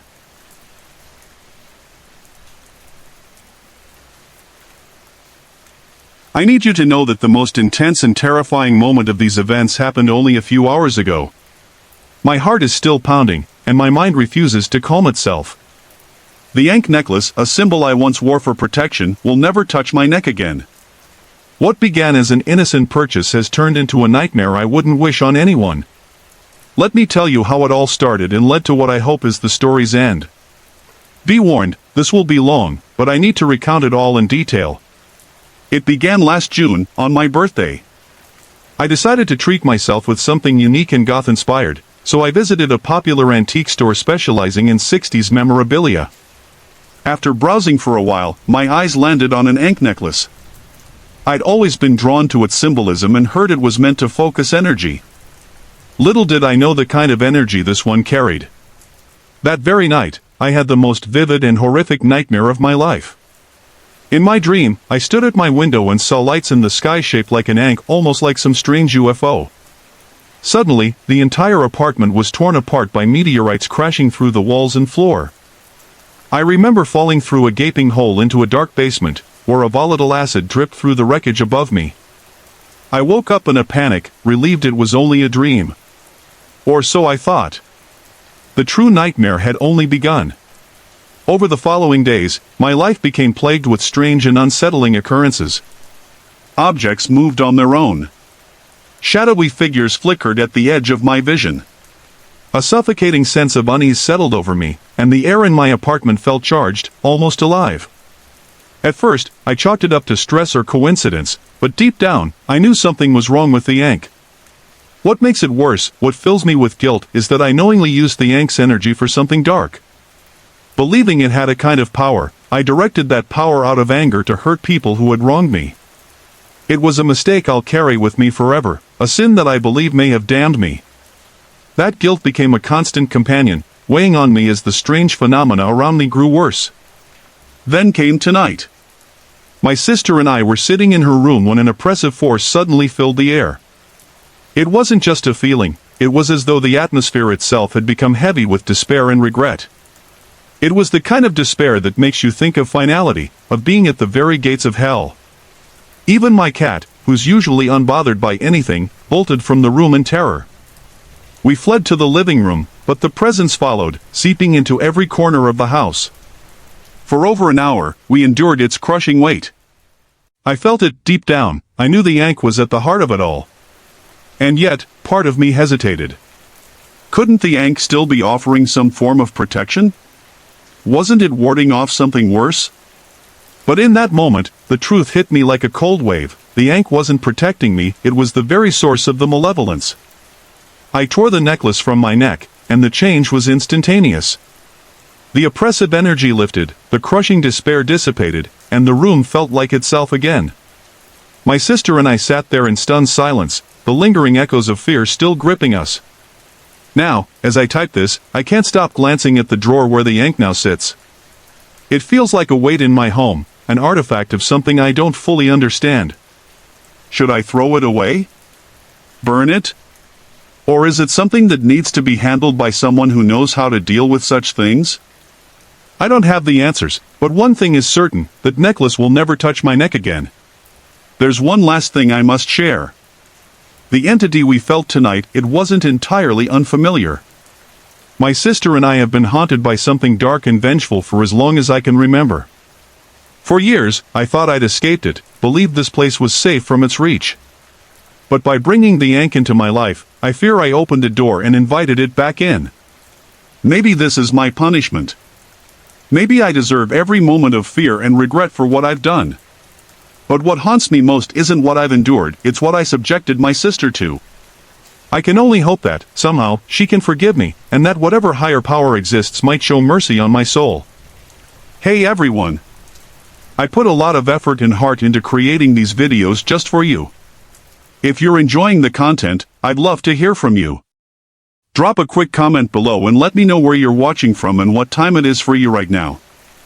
Your support means the world to me, and it keeps me motivated to bring more awesome videos your way.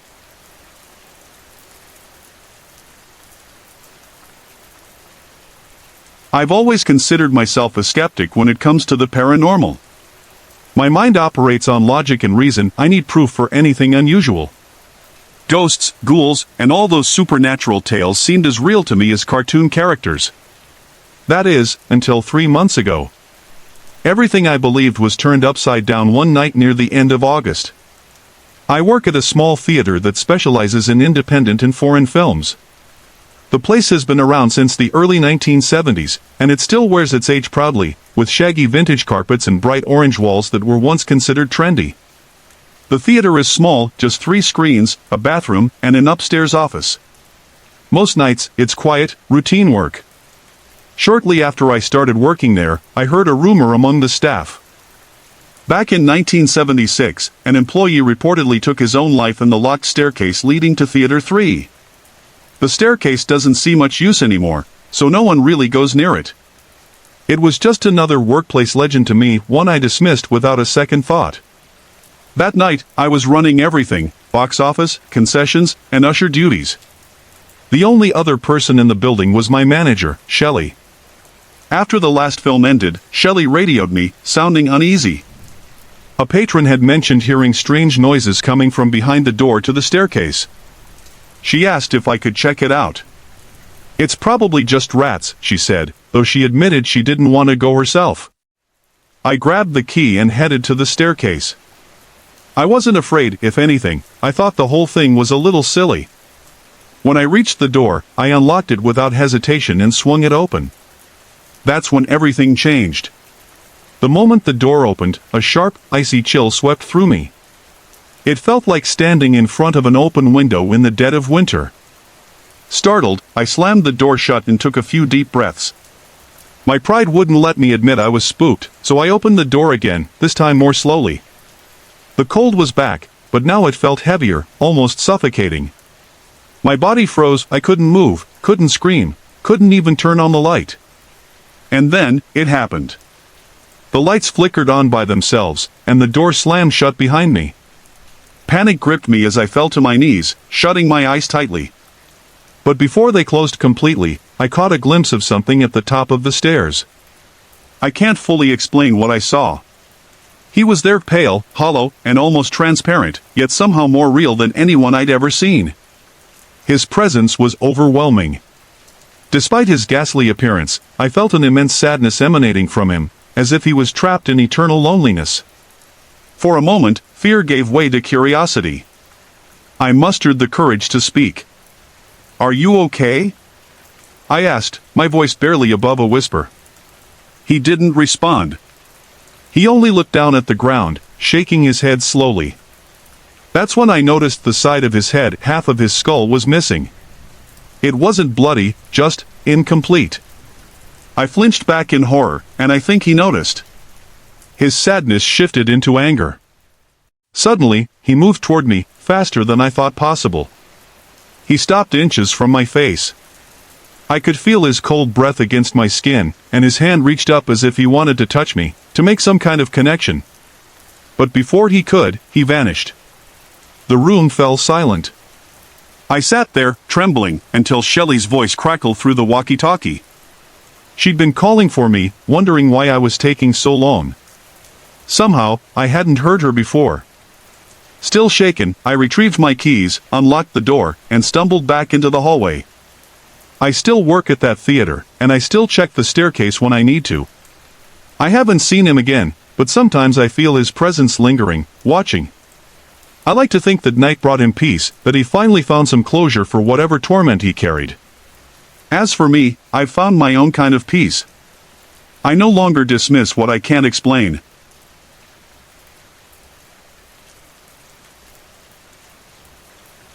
In 1990, my husband, our 1-year-old daughter, and I rented a charming little house in a small town in Louisiana.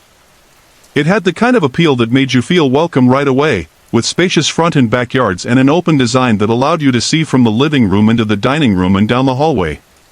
The house had been built in the 1930s, but it was still in great condition, though there was one room we never used. The back bedroom was always uncomfortably cold in the winter and unbearably hot in the summer, so we simply kept the door closed. At first, life in that house was peaceful, though I was always a bit on edge. My husband worked night shifts, leaving my daughter and me alone most evenings. I often stayed up late, keeping an ear out for prowlers or strange noises, but over time, I relaxed. I even started heading to bed earlier. That was when the peculiar events began. One night, as I lay in bed, not yet asleep, I heard someone coughing. The sound was faint, almost as though it came from far away. I brushed it off and went to sleep. A few nights later, I was again in bed when I heard something that chilled me, a baby crying. The sound was distant but unmistakable, filled with pain, almost as if the child were suffering. It left me deeply unsettled, but eventually, I managed to fall asleep. Then came the night when everything changed.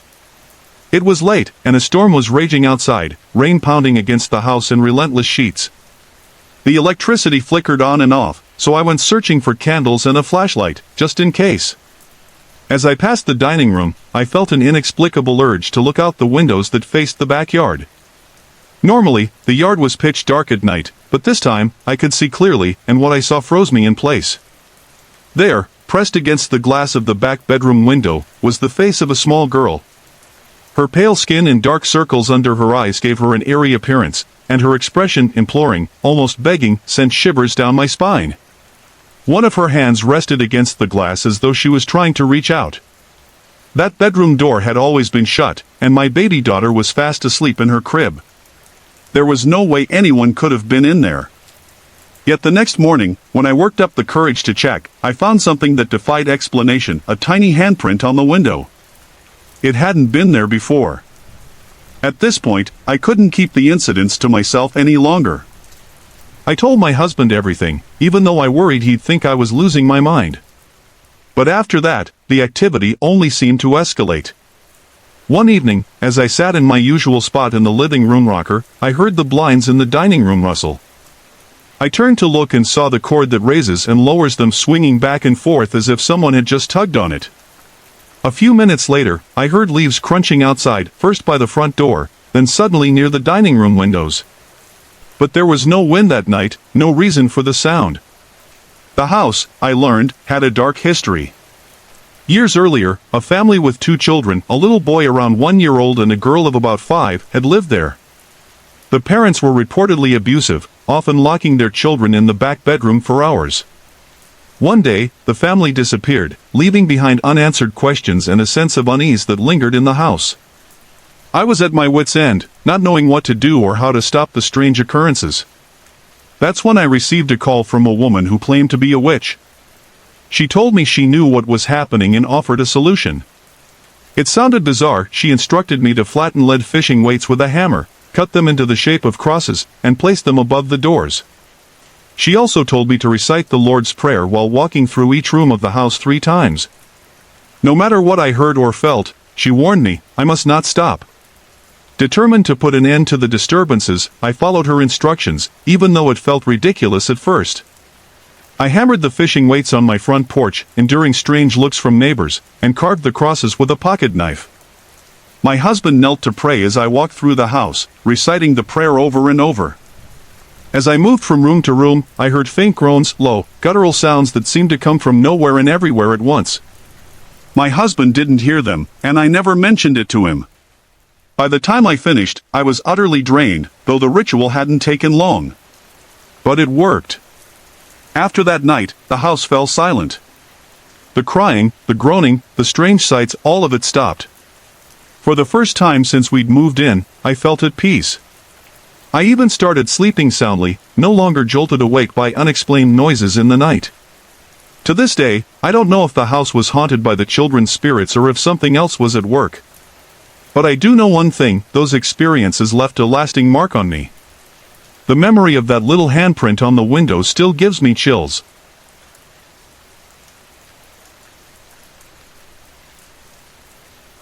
I stopped believing in ghosts when I was about 7 or 8. Back then, I enjoyed making up ghost stories to scare my little brother and sisters, delighting in their reactions. But something happened to me several years ago, something I still can't explain. It wasn't terrifying or dramatic, but it left me convinced that there are moments in life that defy logic and reason. It all started on an ordinary afternoon. I had been grocery shopping, scraping together what little money I had to feed my family. When I came out of the store with my cart full of bagged groceries, I noticed something strange, a $5 bill lying on the lower shelf of the cart. At first, I thought it must have been left behind by the person who used the cart before me. It wasn't mine. I was dirt poor at the time and had just spent almost every cent I had in my wallet, with nothing left in the bank. I leaned down, picked up the bill, and turned it over in my hands. That's when an image flashed in my mind, an old woman, frail and struggling, who looked like she barely had enough money to pay for her own groceries. For a moment, I wondered if the $5 might have been her last bit of cash. The thought stuck with me. It didn't matter whose money it wasn't mine, and that was enough. I walked back into the store and handed the bill to the clerk at customer service. "I found this in a cart," I said. "If someone comes looking for it, please return it to them." The clerk stared at me like I'd lost my mind. Maybe I had. Who just hands over found money, especially when they're struggling to make ends meet? I walked away feeling a bit foolish. Why hadn't I just kept it? I was as needy as whoever lost it, and I hadn't even left my name to claim it later if no one came forward. Besides, I realized with a pang of regret, the clerk might pocket the money anyway. Still, I had acted on instinct, and despite my doubts, I left the store feeling a small sense of pride for doing what I thought was right. 2 weeks later, I found myself in another grocery store. As I filled my cart, I realized with a sinking feeling that I'd grabbed more groceries than my wallet could handle. I only had $5 to my name, just enough for the basics. But when I opened my wallet, I froze. Inside were not one, but 2 crisp $20 bills. I stared in disbelief. It was impossible. No one but me had touched my wallet since I placed that lone $5 bill in it earlier that morning. Yet here were 2 20s, as real as the groceries in my cart. My hands trembled as I paid for everything I needed, with $30 left to spare. I went home that day with a full cart of food for my family and a heart full of questions. Over the years, I've often wondered where that money came from. Lately, I've been thinking about the image of the old woman that came into my mind when I found the original $5. She looked so much like my Irish grandmother, who passed away years ago. My grandmother was a remarkable woman, generous, honest, and selfless. Despite her poverty, she always sent what little she had to my mother, who struggled to raise 6 children. She believed deeply in doing what was right, even when it wasn't easy. I've come to wonder if that day in the grocery store was a test, a way for my grandmother's spirit to remind me of the values she lived by. Maybe, when I chose honesty over selfishness, she rewarded me with her last $40, even though she had long since passed. I had a special bond with my grandmother when I was young. She taught me what mattered most in life: generosity, integrity, and the courage to do what's right. And now, all these years later, I realize her legacy lives on in me. Maybe ghosts don't come back to frighten us. Maybe they return to remind us of who we are, to guide us when we lose our way, or to reward us when we choose the right path.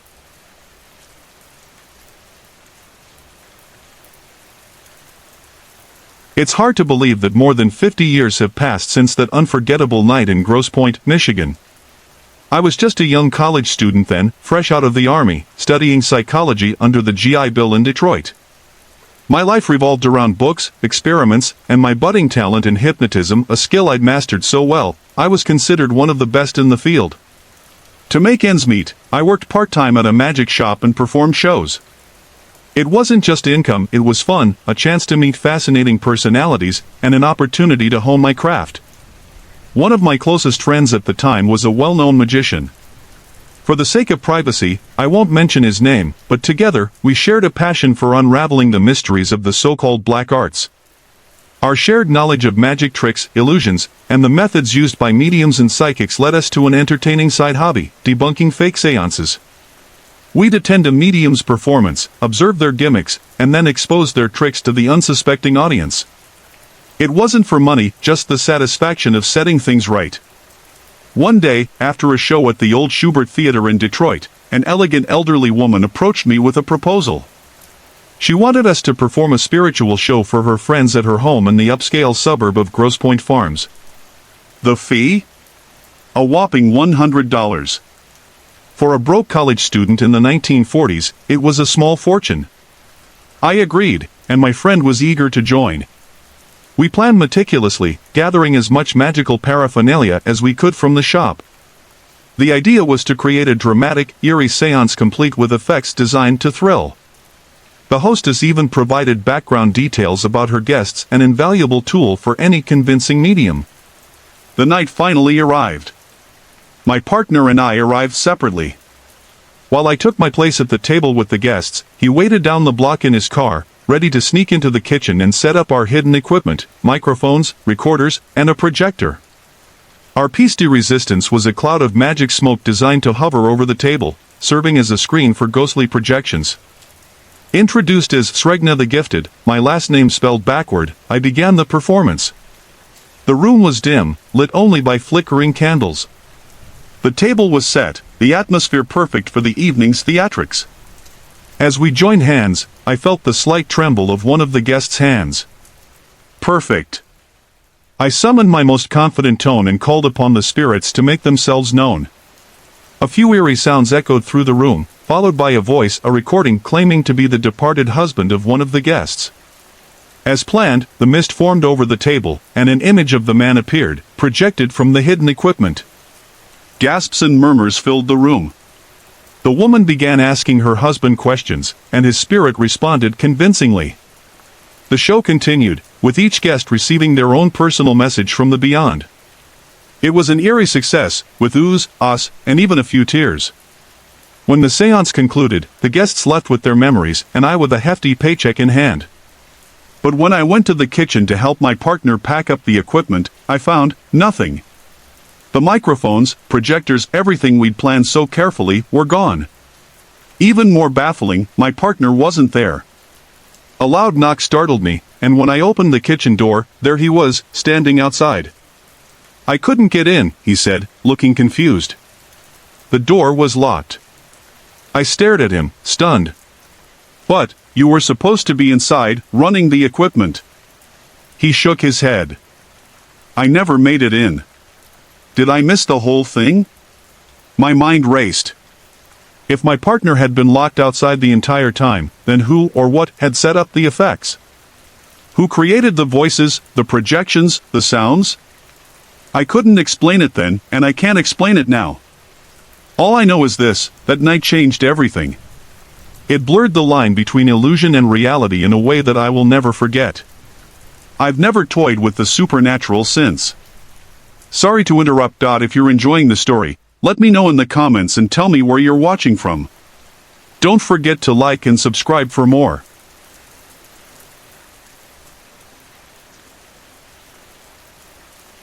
This happened a few years ago when I was traveling through the UK.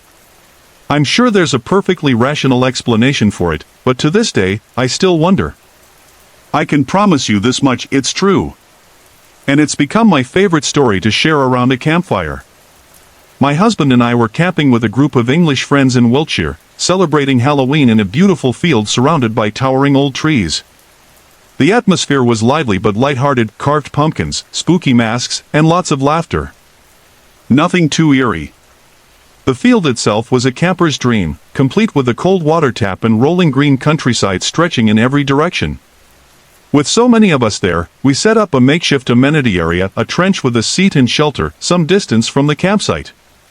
It was practical but also scenic, with a view of the moonlit field and the endless English sky.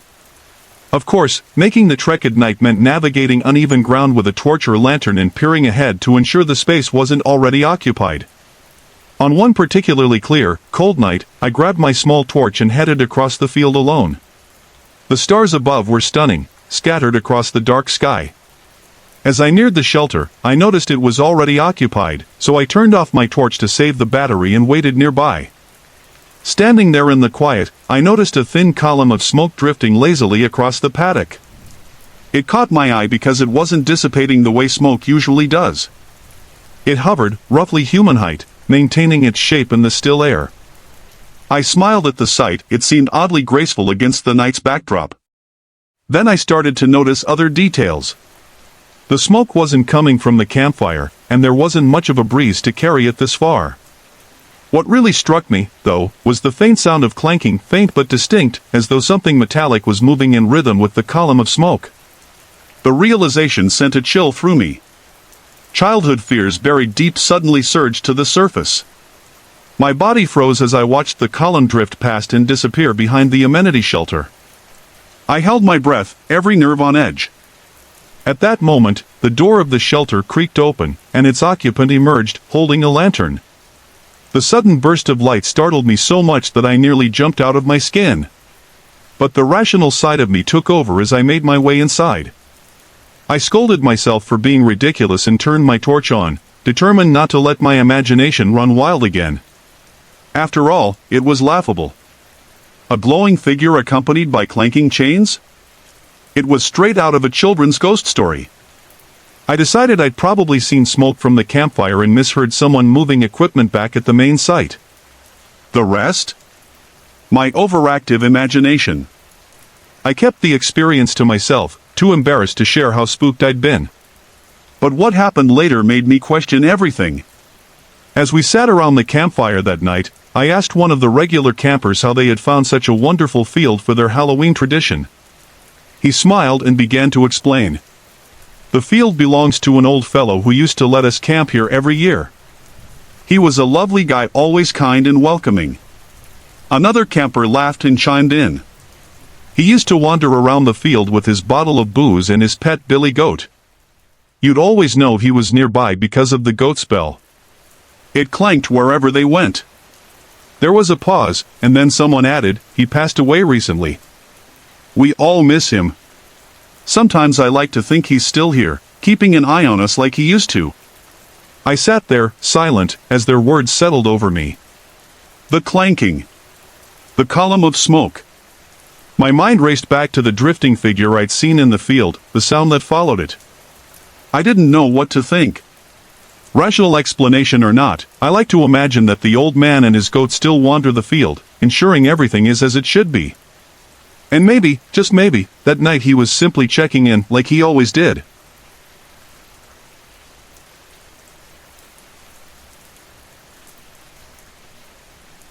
This story spans several years, and to my knowledge, the events continue to this day. The setting is a stretch of woods surrounding my friend Matt's house, deep in Rock State Park in Harford County, Maryland. Harford County is a mix of rural charm and eerie history. The northern part remains heavily forested, and Rock State Park has its own stories, from Native American legends to connections with the Booth family, yes, the family of John Wilkes Booth. But none of that directly ties to this story. It's just context for a place that feels steeped in something unusual. The woods at Matt's house have always been strange. Even as kids, none of us ever felt entirely comfortable there. My friends would camp out sometimes, but they always described a lingering unease, something they wrote off as overactive imaginations. That feeling persisted into our high school years, but no one talked much about it until after we graduated in 1996.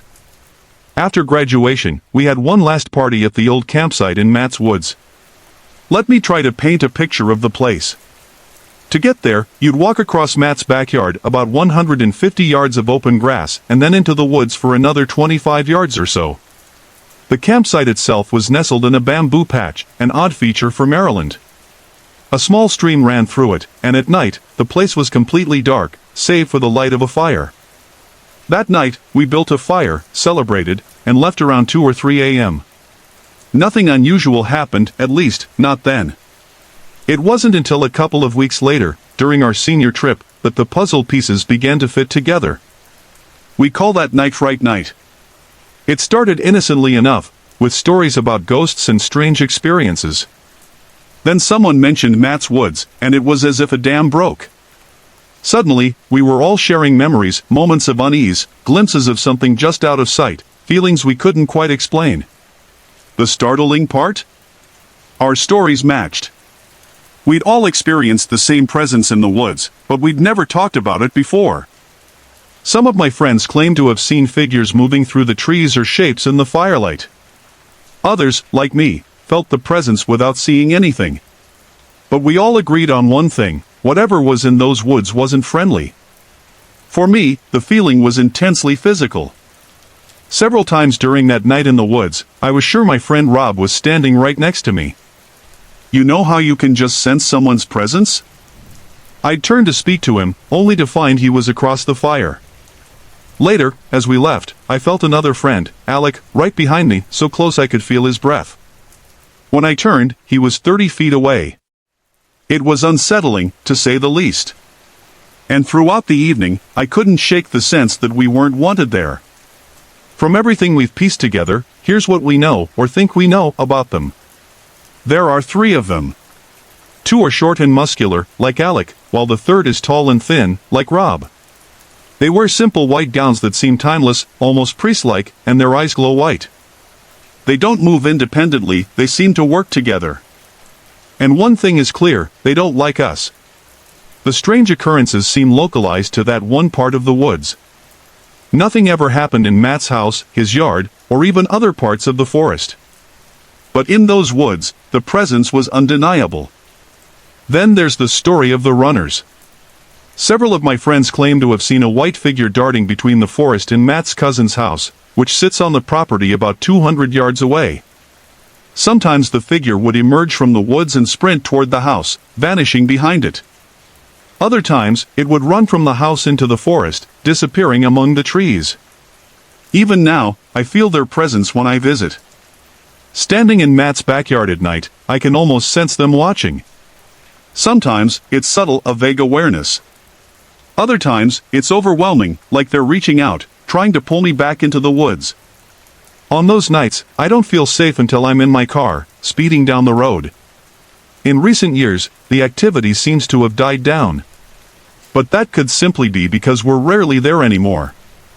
Matt doesn't live at home, so we only visit when he's back, a few times a year. Still, I'm certain they're still out there. Watching. Waiting. We still don't know what or who they are. But one thing's for sure: I'll never feel completely at ease in Matt's woods.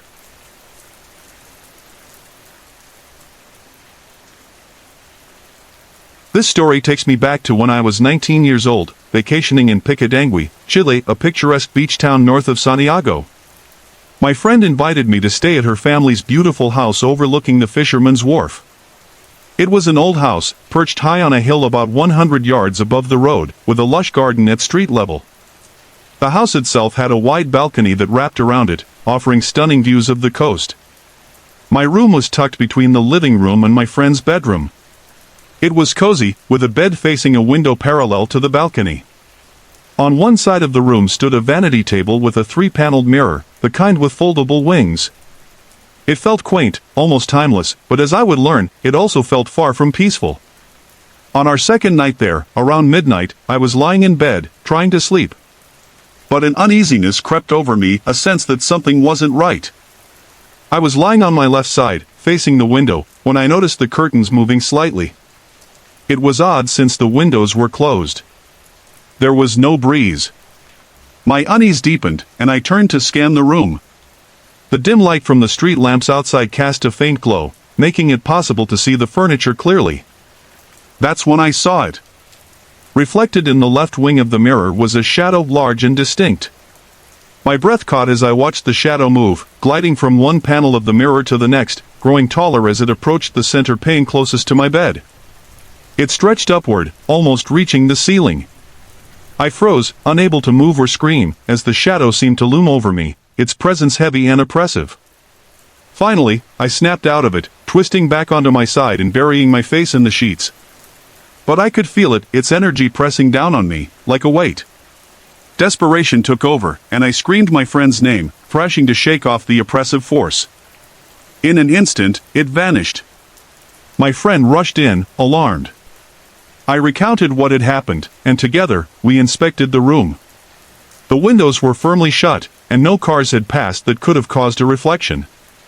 The house's height above the road made such a possibility unlikely anyway. We chalked it up to the night's strangeness and tried to forget about it.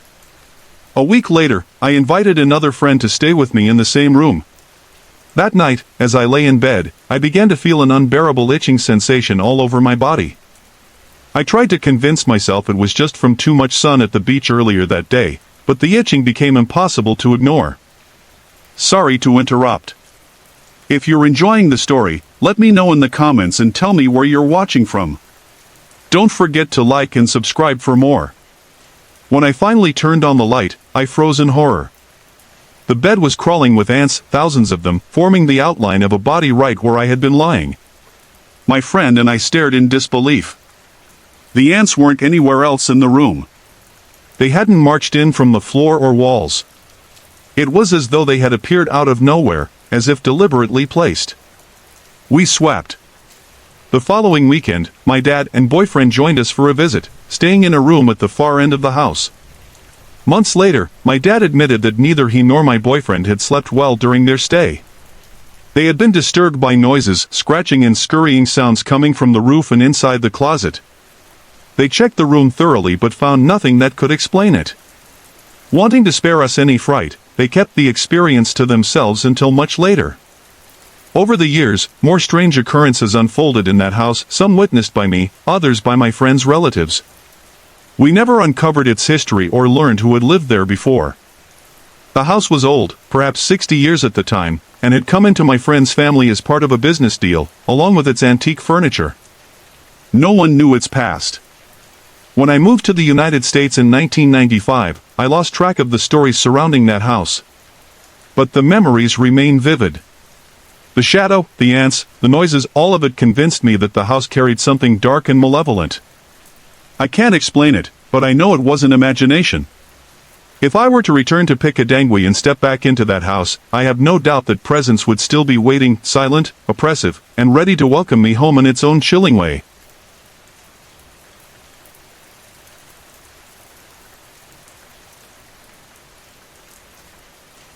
My great-grandparents, Newton A. White and Fanny White, moved into an old plantation home in 1919. The house, a historical landmark, had been home to 3 families before them. Its origins were traced back to somewhere between 1848 and 1864.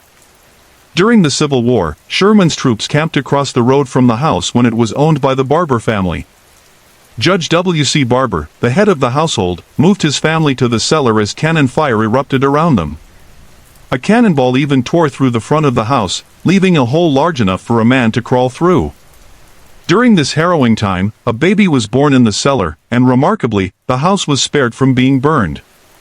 Judge Barber was a wealthy man from Mississippi, known for his cigars and generosity. He enjoyed passing out cigars at taverns and was rarely seen without one. His presence, along with those of the families who lived in the house after him, may still linger there. At least, that's what we believe. Over the years, my great-grandparents and 5 generations of our family lived in the home, lovingly named Fountainhead. But strange occurrences always seemed to follow its residents. In the 1970s, after my great-grandmother passed away, my father purchased the house. Before we moved in, my grandfather rented it out to 2 families. Neither stayed long. Both reported hearing loud crashes upstairs, like furniture being thrown against the walls. During renovations, one worker felt a firm hand press on his shoulder while he was on a ladder. When he turned, no one was there. The men fled, too frightened to stay. We moved into the house when I was 16, and while the spirits seemed to accept us, their presence was still felt. The first night we stayed there, the doorbell rang repeatedly, but no one was on the porch. My nephew once saw glowing eyes staring at him through a window, which he assumed belonged to an opossum. Another time, our maid found herself locked in an upstairs closet. She swore the latch had fallen into place on its own, even though no one else was upstairs. One night, I woke to the sound of loud footsteps echoing down the pinewood hallway. Thinking it was my grandmother, I called out to her. The sound stopped, but she never answered.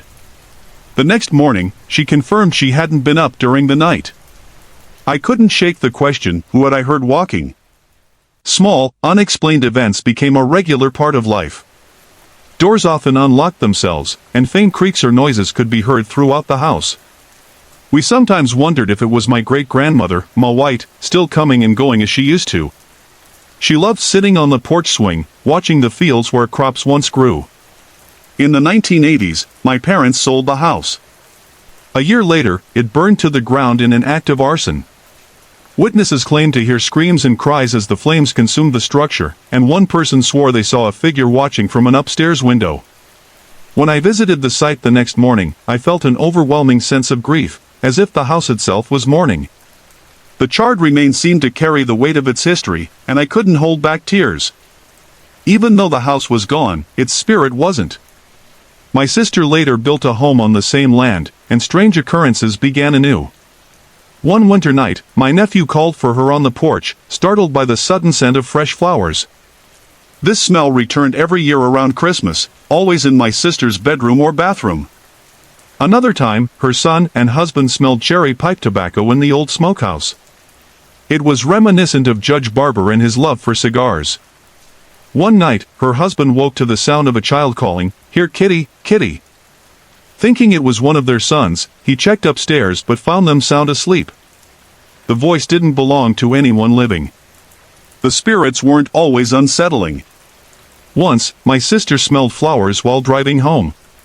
The aroma filled her car, bringing a sense of peace before vanishing as she arrived. However, some incidents were harder to explain.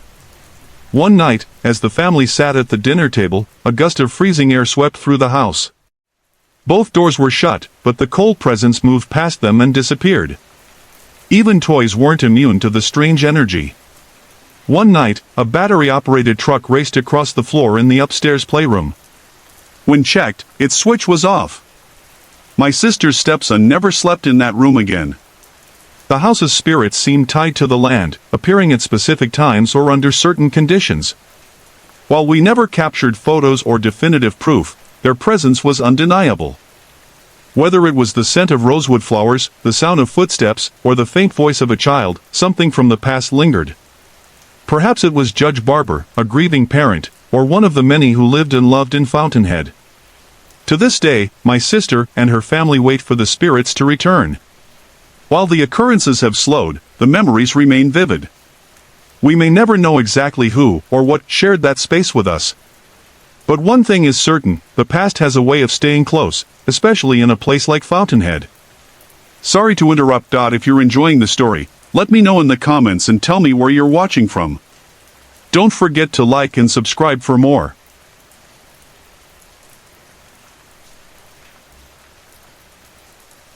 I work the night shift at a small psychiatric hospital, and over the years, I've experienced my fair share of the unexplainable.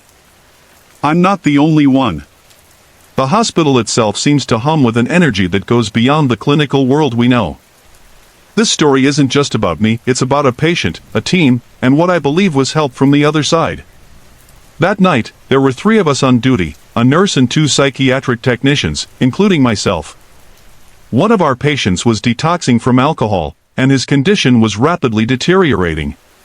His behavior had grown increasingly bizarre. He was yelling about a man in his room, talking to himself, and unable to recognize a simple urinal. While confusion isn't uncommon during detox, something about this felt different. At the same time, the nurse on duty was focused on fixing an issue with our blood sugar equipment. The glucometer was broken, and we didn't have the test strips we needed. Despite it being the middle of the night, she insisted on having the strips delivered immediately by taxi rather than waiting for the morning courier. Meanwhile, the other tech managed to fix the glucometer with a paperclip, getting it to work just in time. These seemingly minor actions would soon prove crucial. As the nurse and tech worked, I reported the patient's escalating confusion. The nurse immediately suggested we check his blood sugar, noting that low levels could mimic symptoms of detox. As we discussed this, we heard 3 rapid, distinct knocks on the door. The sound was unmistakable. We all turned to look, but no one was there. The other tech, used to the hospital's odd happenings, joked, "Oh, it's just the ghost playing with us." But something about those knocks felt different to me, like a warning. Without hesitation, I opened the door and checked on the patient. He was pointing to the corner of his room, his voice trembling as he said, "He's right there." Now, working in psychiatry, I'm no stranger to patients seeing things that aren't there. But this time was different. I saw it too. In the corner of the room stood a tall figure, its outline glowing like a bluish flame. My breath caught. I didn't tell anyone what I saw, but I immediately told the nurse we needed to check his blood sugar. It was dangerously low. We called an ambulance without delay. While waiting for the ambulance, we tried to get the patient to drink sugar water to stabilize him. He resisted at first, shaking his head. As I stood there, I saw something I'll never forget, a hand, glowing with the same bluish flame, gently resting on the patient's hand. It looked like the flicker of a gas stove flame, soft but otherworldly. The patient's eyes widened, staring at the hand. My heart was pounding. I felt like I was intruding on something sacred and instinctively stepped back. The other tech, oblivious, asked, "What's wrong?" But I couldn't look away. I said, almost without thinking, "Your guardian angel is here. He wants you to drink that." The patient, for the first time that night, laughed. Then he drank the water. Moments later, the ambulance arrived and transported him to the ER, where the doctor later told us his blood sugar was so low he could have easily slipped into a coma. After the patient left, the three of us sat in the nurse's station, silent and wide-eyed. When we finally spoke, we all agreed there was something extraordinary about that night. Without the nurse's urgency to fix the blood sugar equipment, the tech's quick repair, and the eerie timing of everything, the outcome could have been very different. It felt as though we'd been guided, as if unseen forces had ensured everything fell into place. The patient recovered and, last I heard, is doing well. But that night left a mark on me. It reminded me that sometimes, what we can't explain holds the most profound truths. Whether you call it synchronicity, intervention, or something else, I know we weren't alone that night.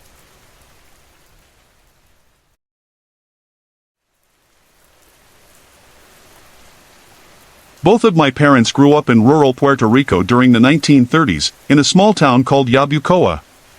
Times were hard back then, with poverty shaping every aspect of their lives.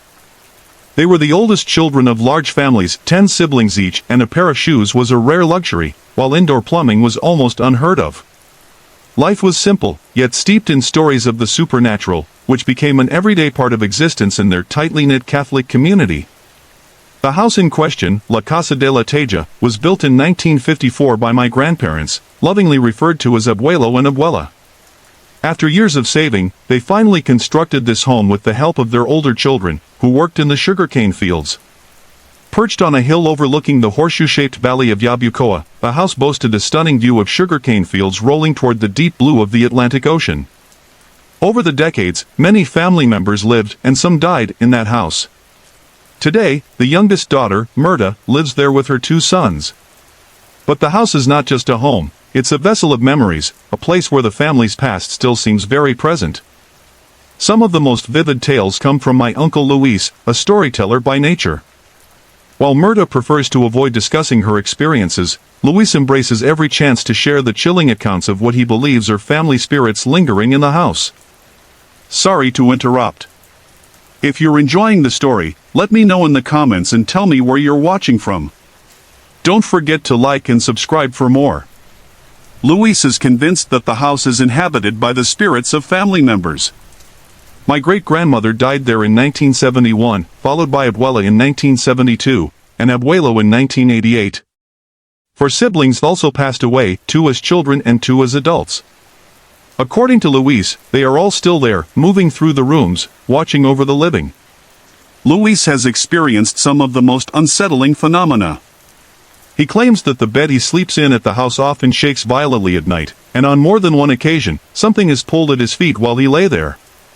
Shadows resembling his parents and siblings have walked into his room, staring at him with piercing intensity. Bright lights, like car headlights, have shone into the house from the trees outside in the dead of night, only to vanish without explanation. He's even heard the thunderous sound of horses galloping in circles around the house, though when he peers out the window, the yard is empty. Myrta's stories are quieter but just as eerie. Abuelo, who loved to sit on the balcony and tap his cane against the cement floor as he enjoyed the ocean breeze, seems to still make his presence known.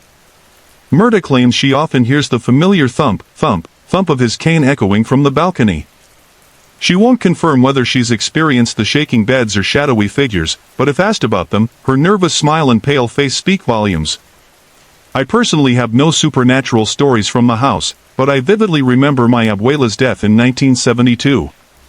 Her wake was held in the living room, with her open casket surrounded by candles. That night, my family stayed in the house. I was only 7 years old when I woke up in the middle of the night and, for some inexplicable reason, walked into the living room. There, in the dim glow of candlelight, was her casket. Outside, I could hear the men gathered, chatting quietly as they kept vigil. At the time, I wasn't frightened. But that moment remains etched in my memory, a hauntingly vivid experience I still dream about. One of the more bizarre tales occurred in the late 1980s when Luis came to visit and stayed at La Casa de la Teja with Myrta. During a neighbor's wake, Myrta volunteered to lead the rosary. Her dog had followed them to the wake but got into a fight with other dogs, disrupting the event.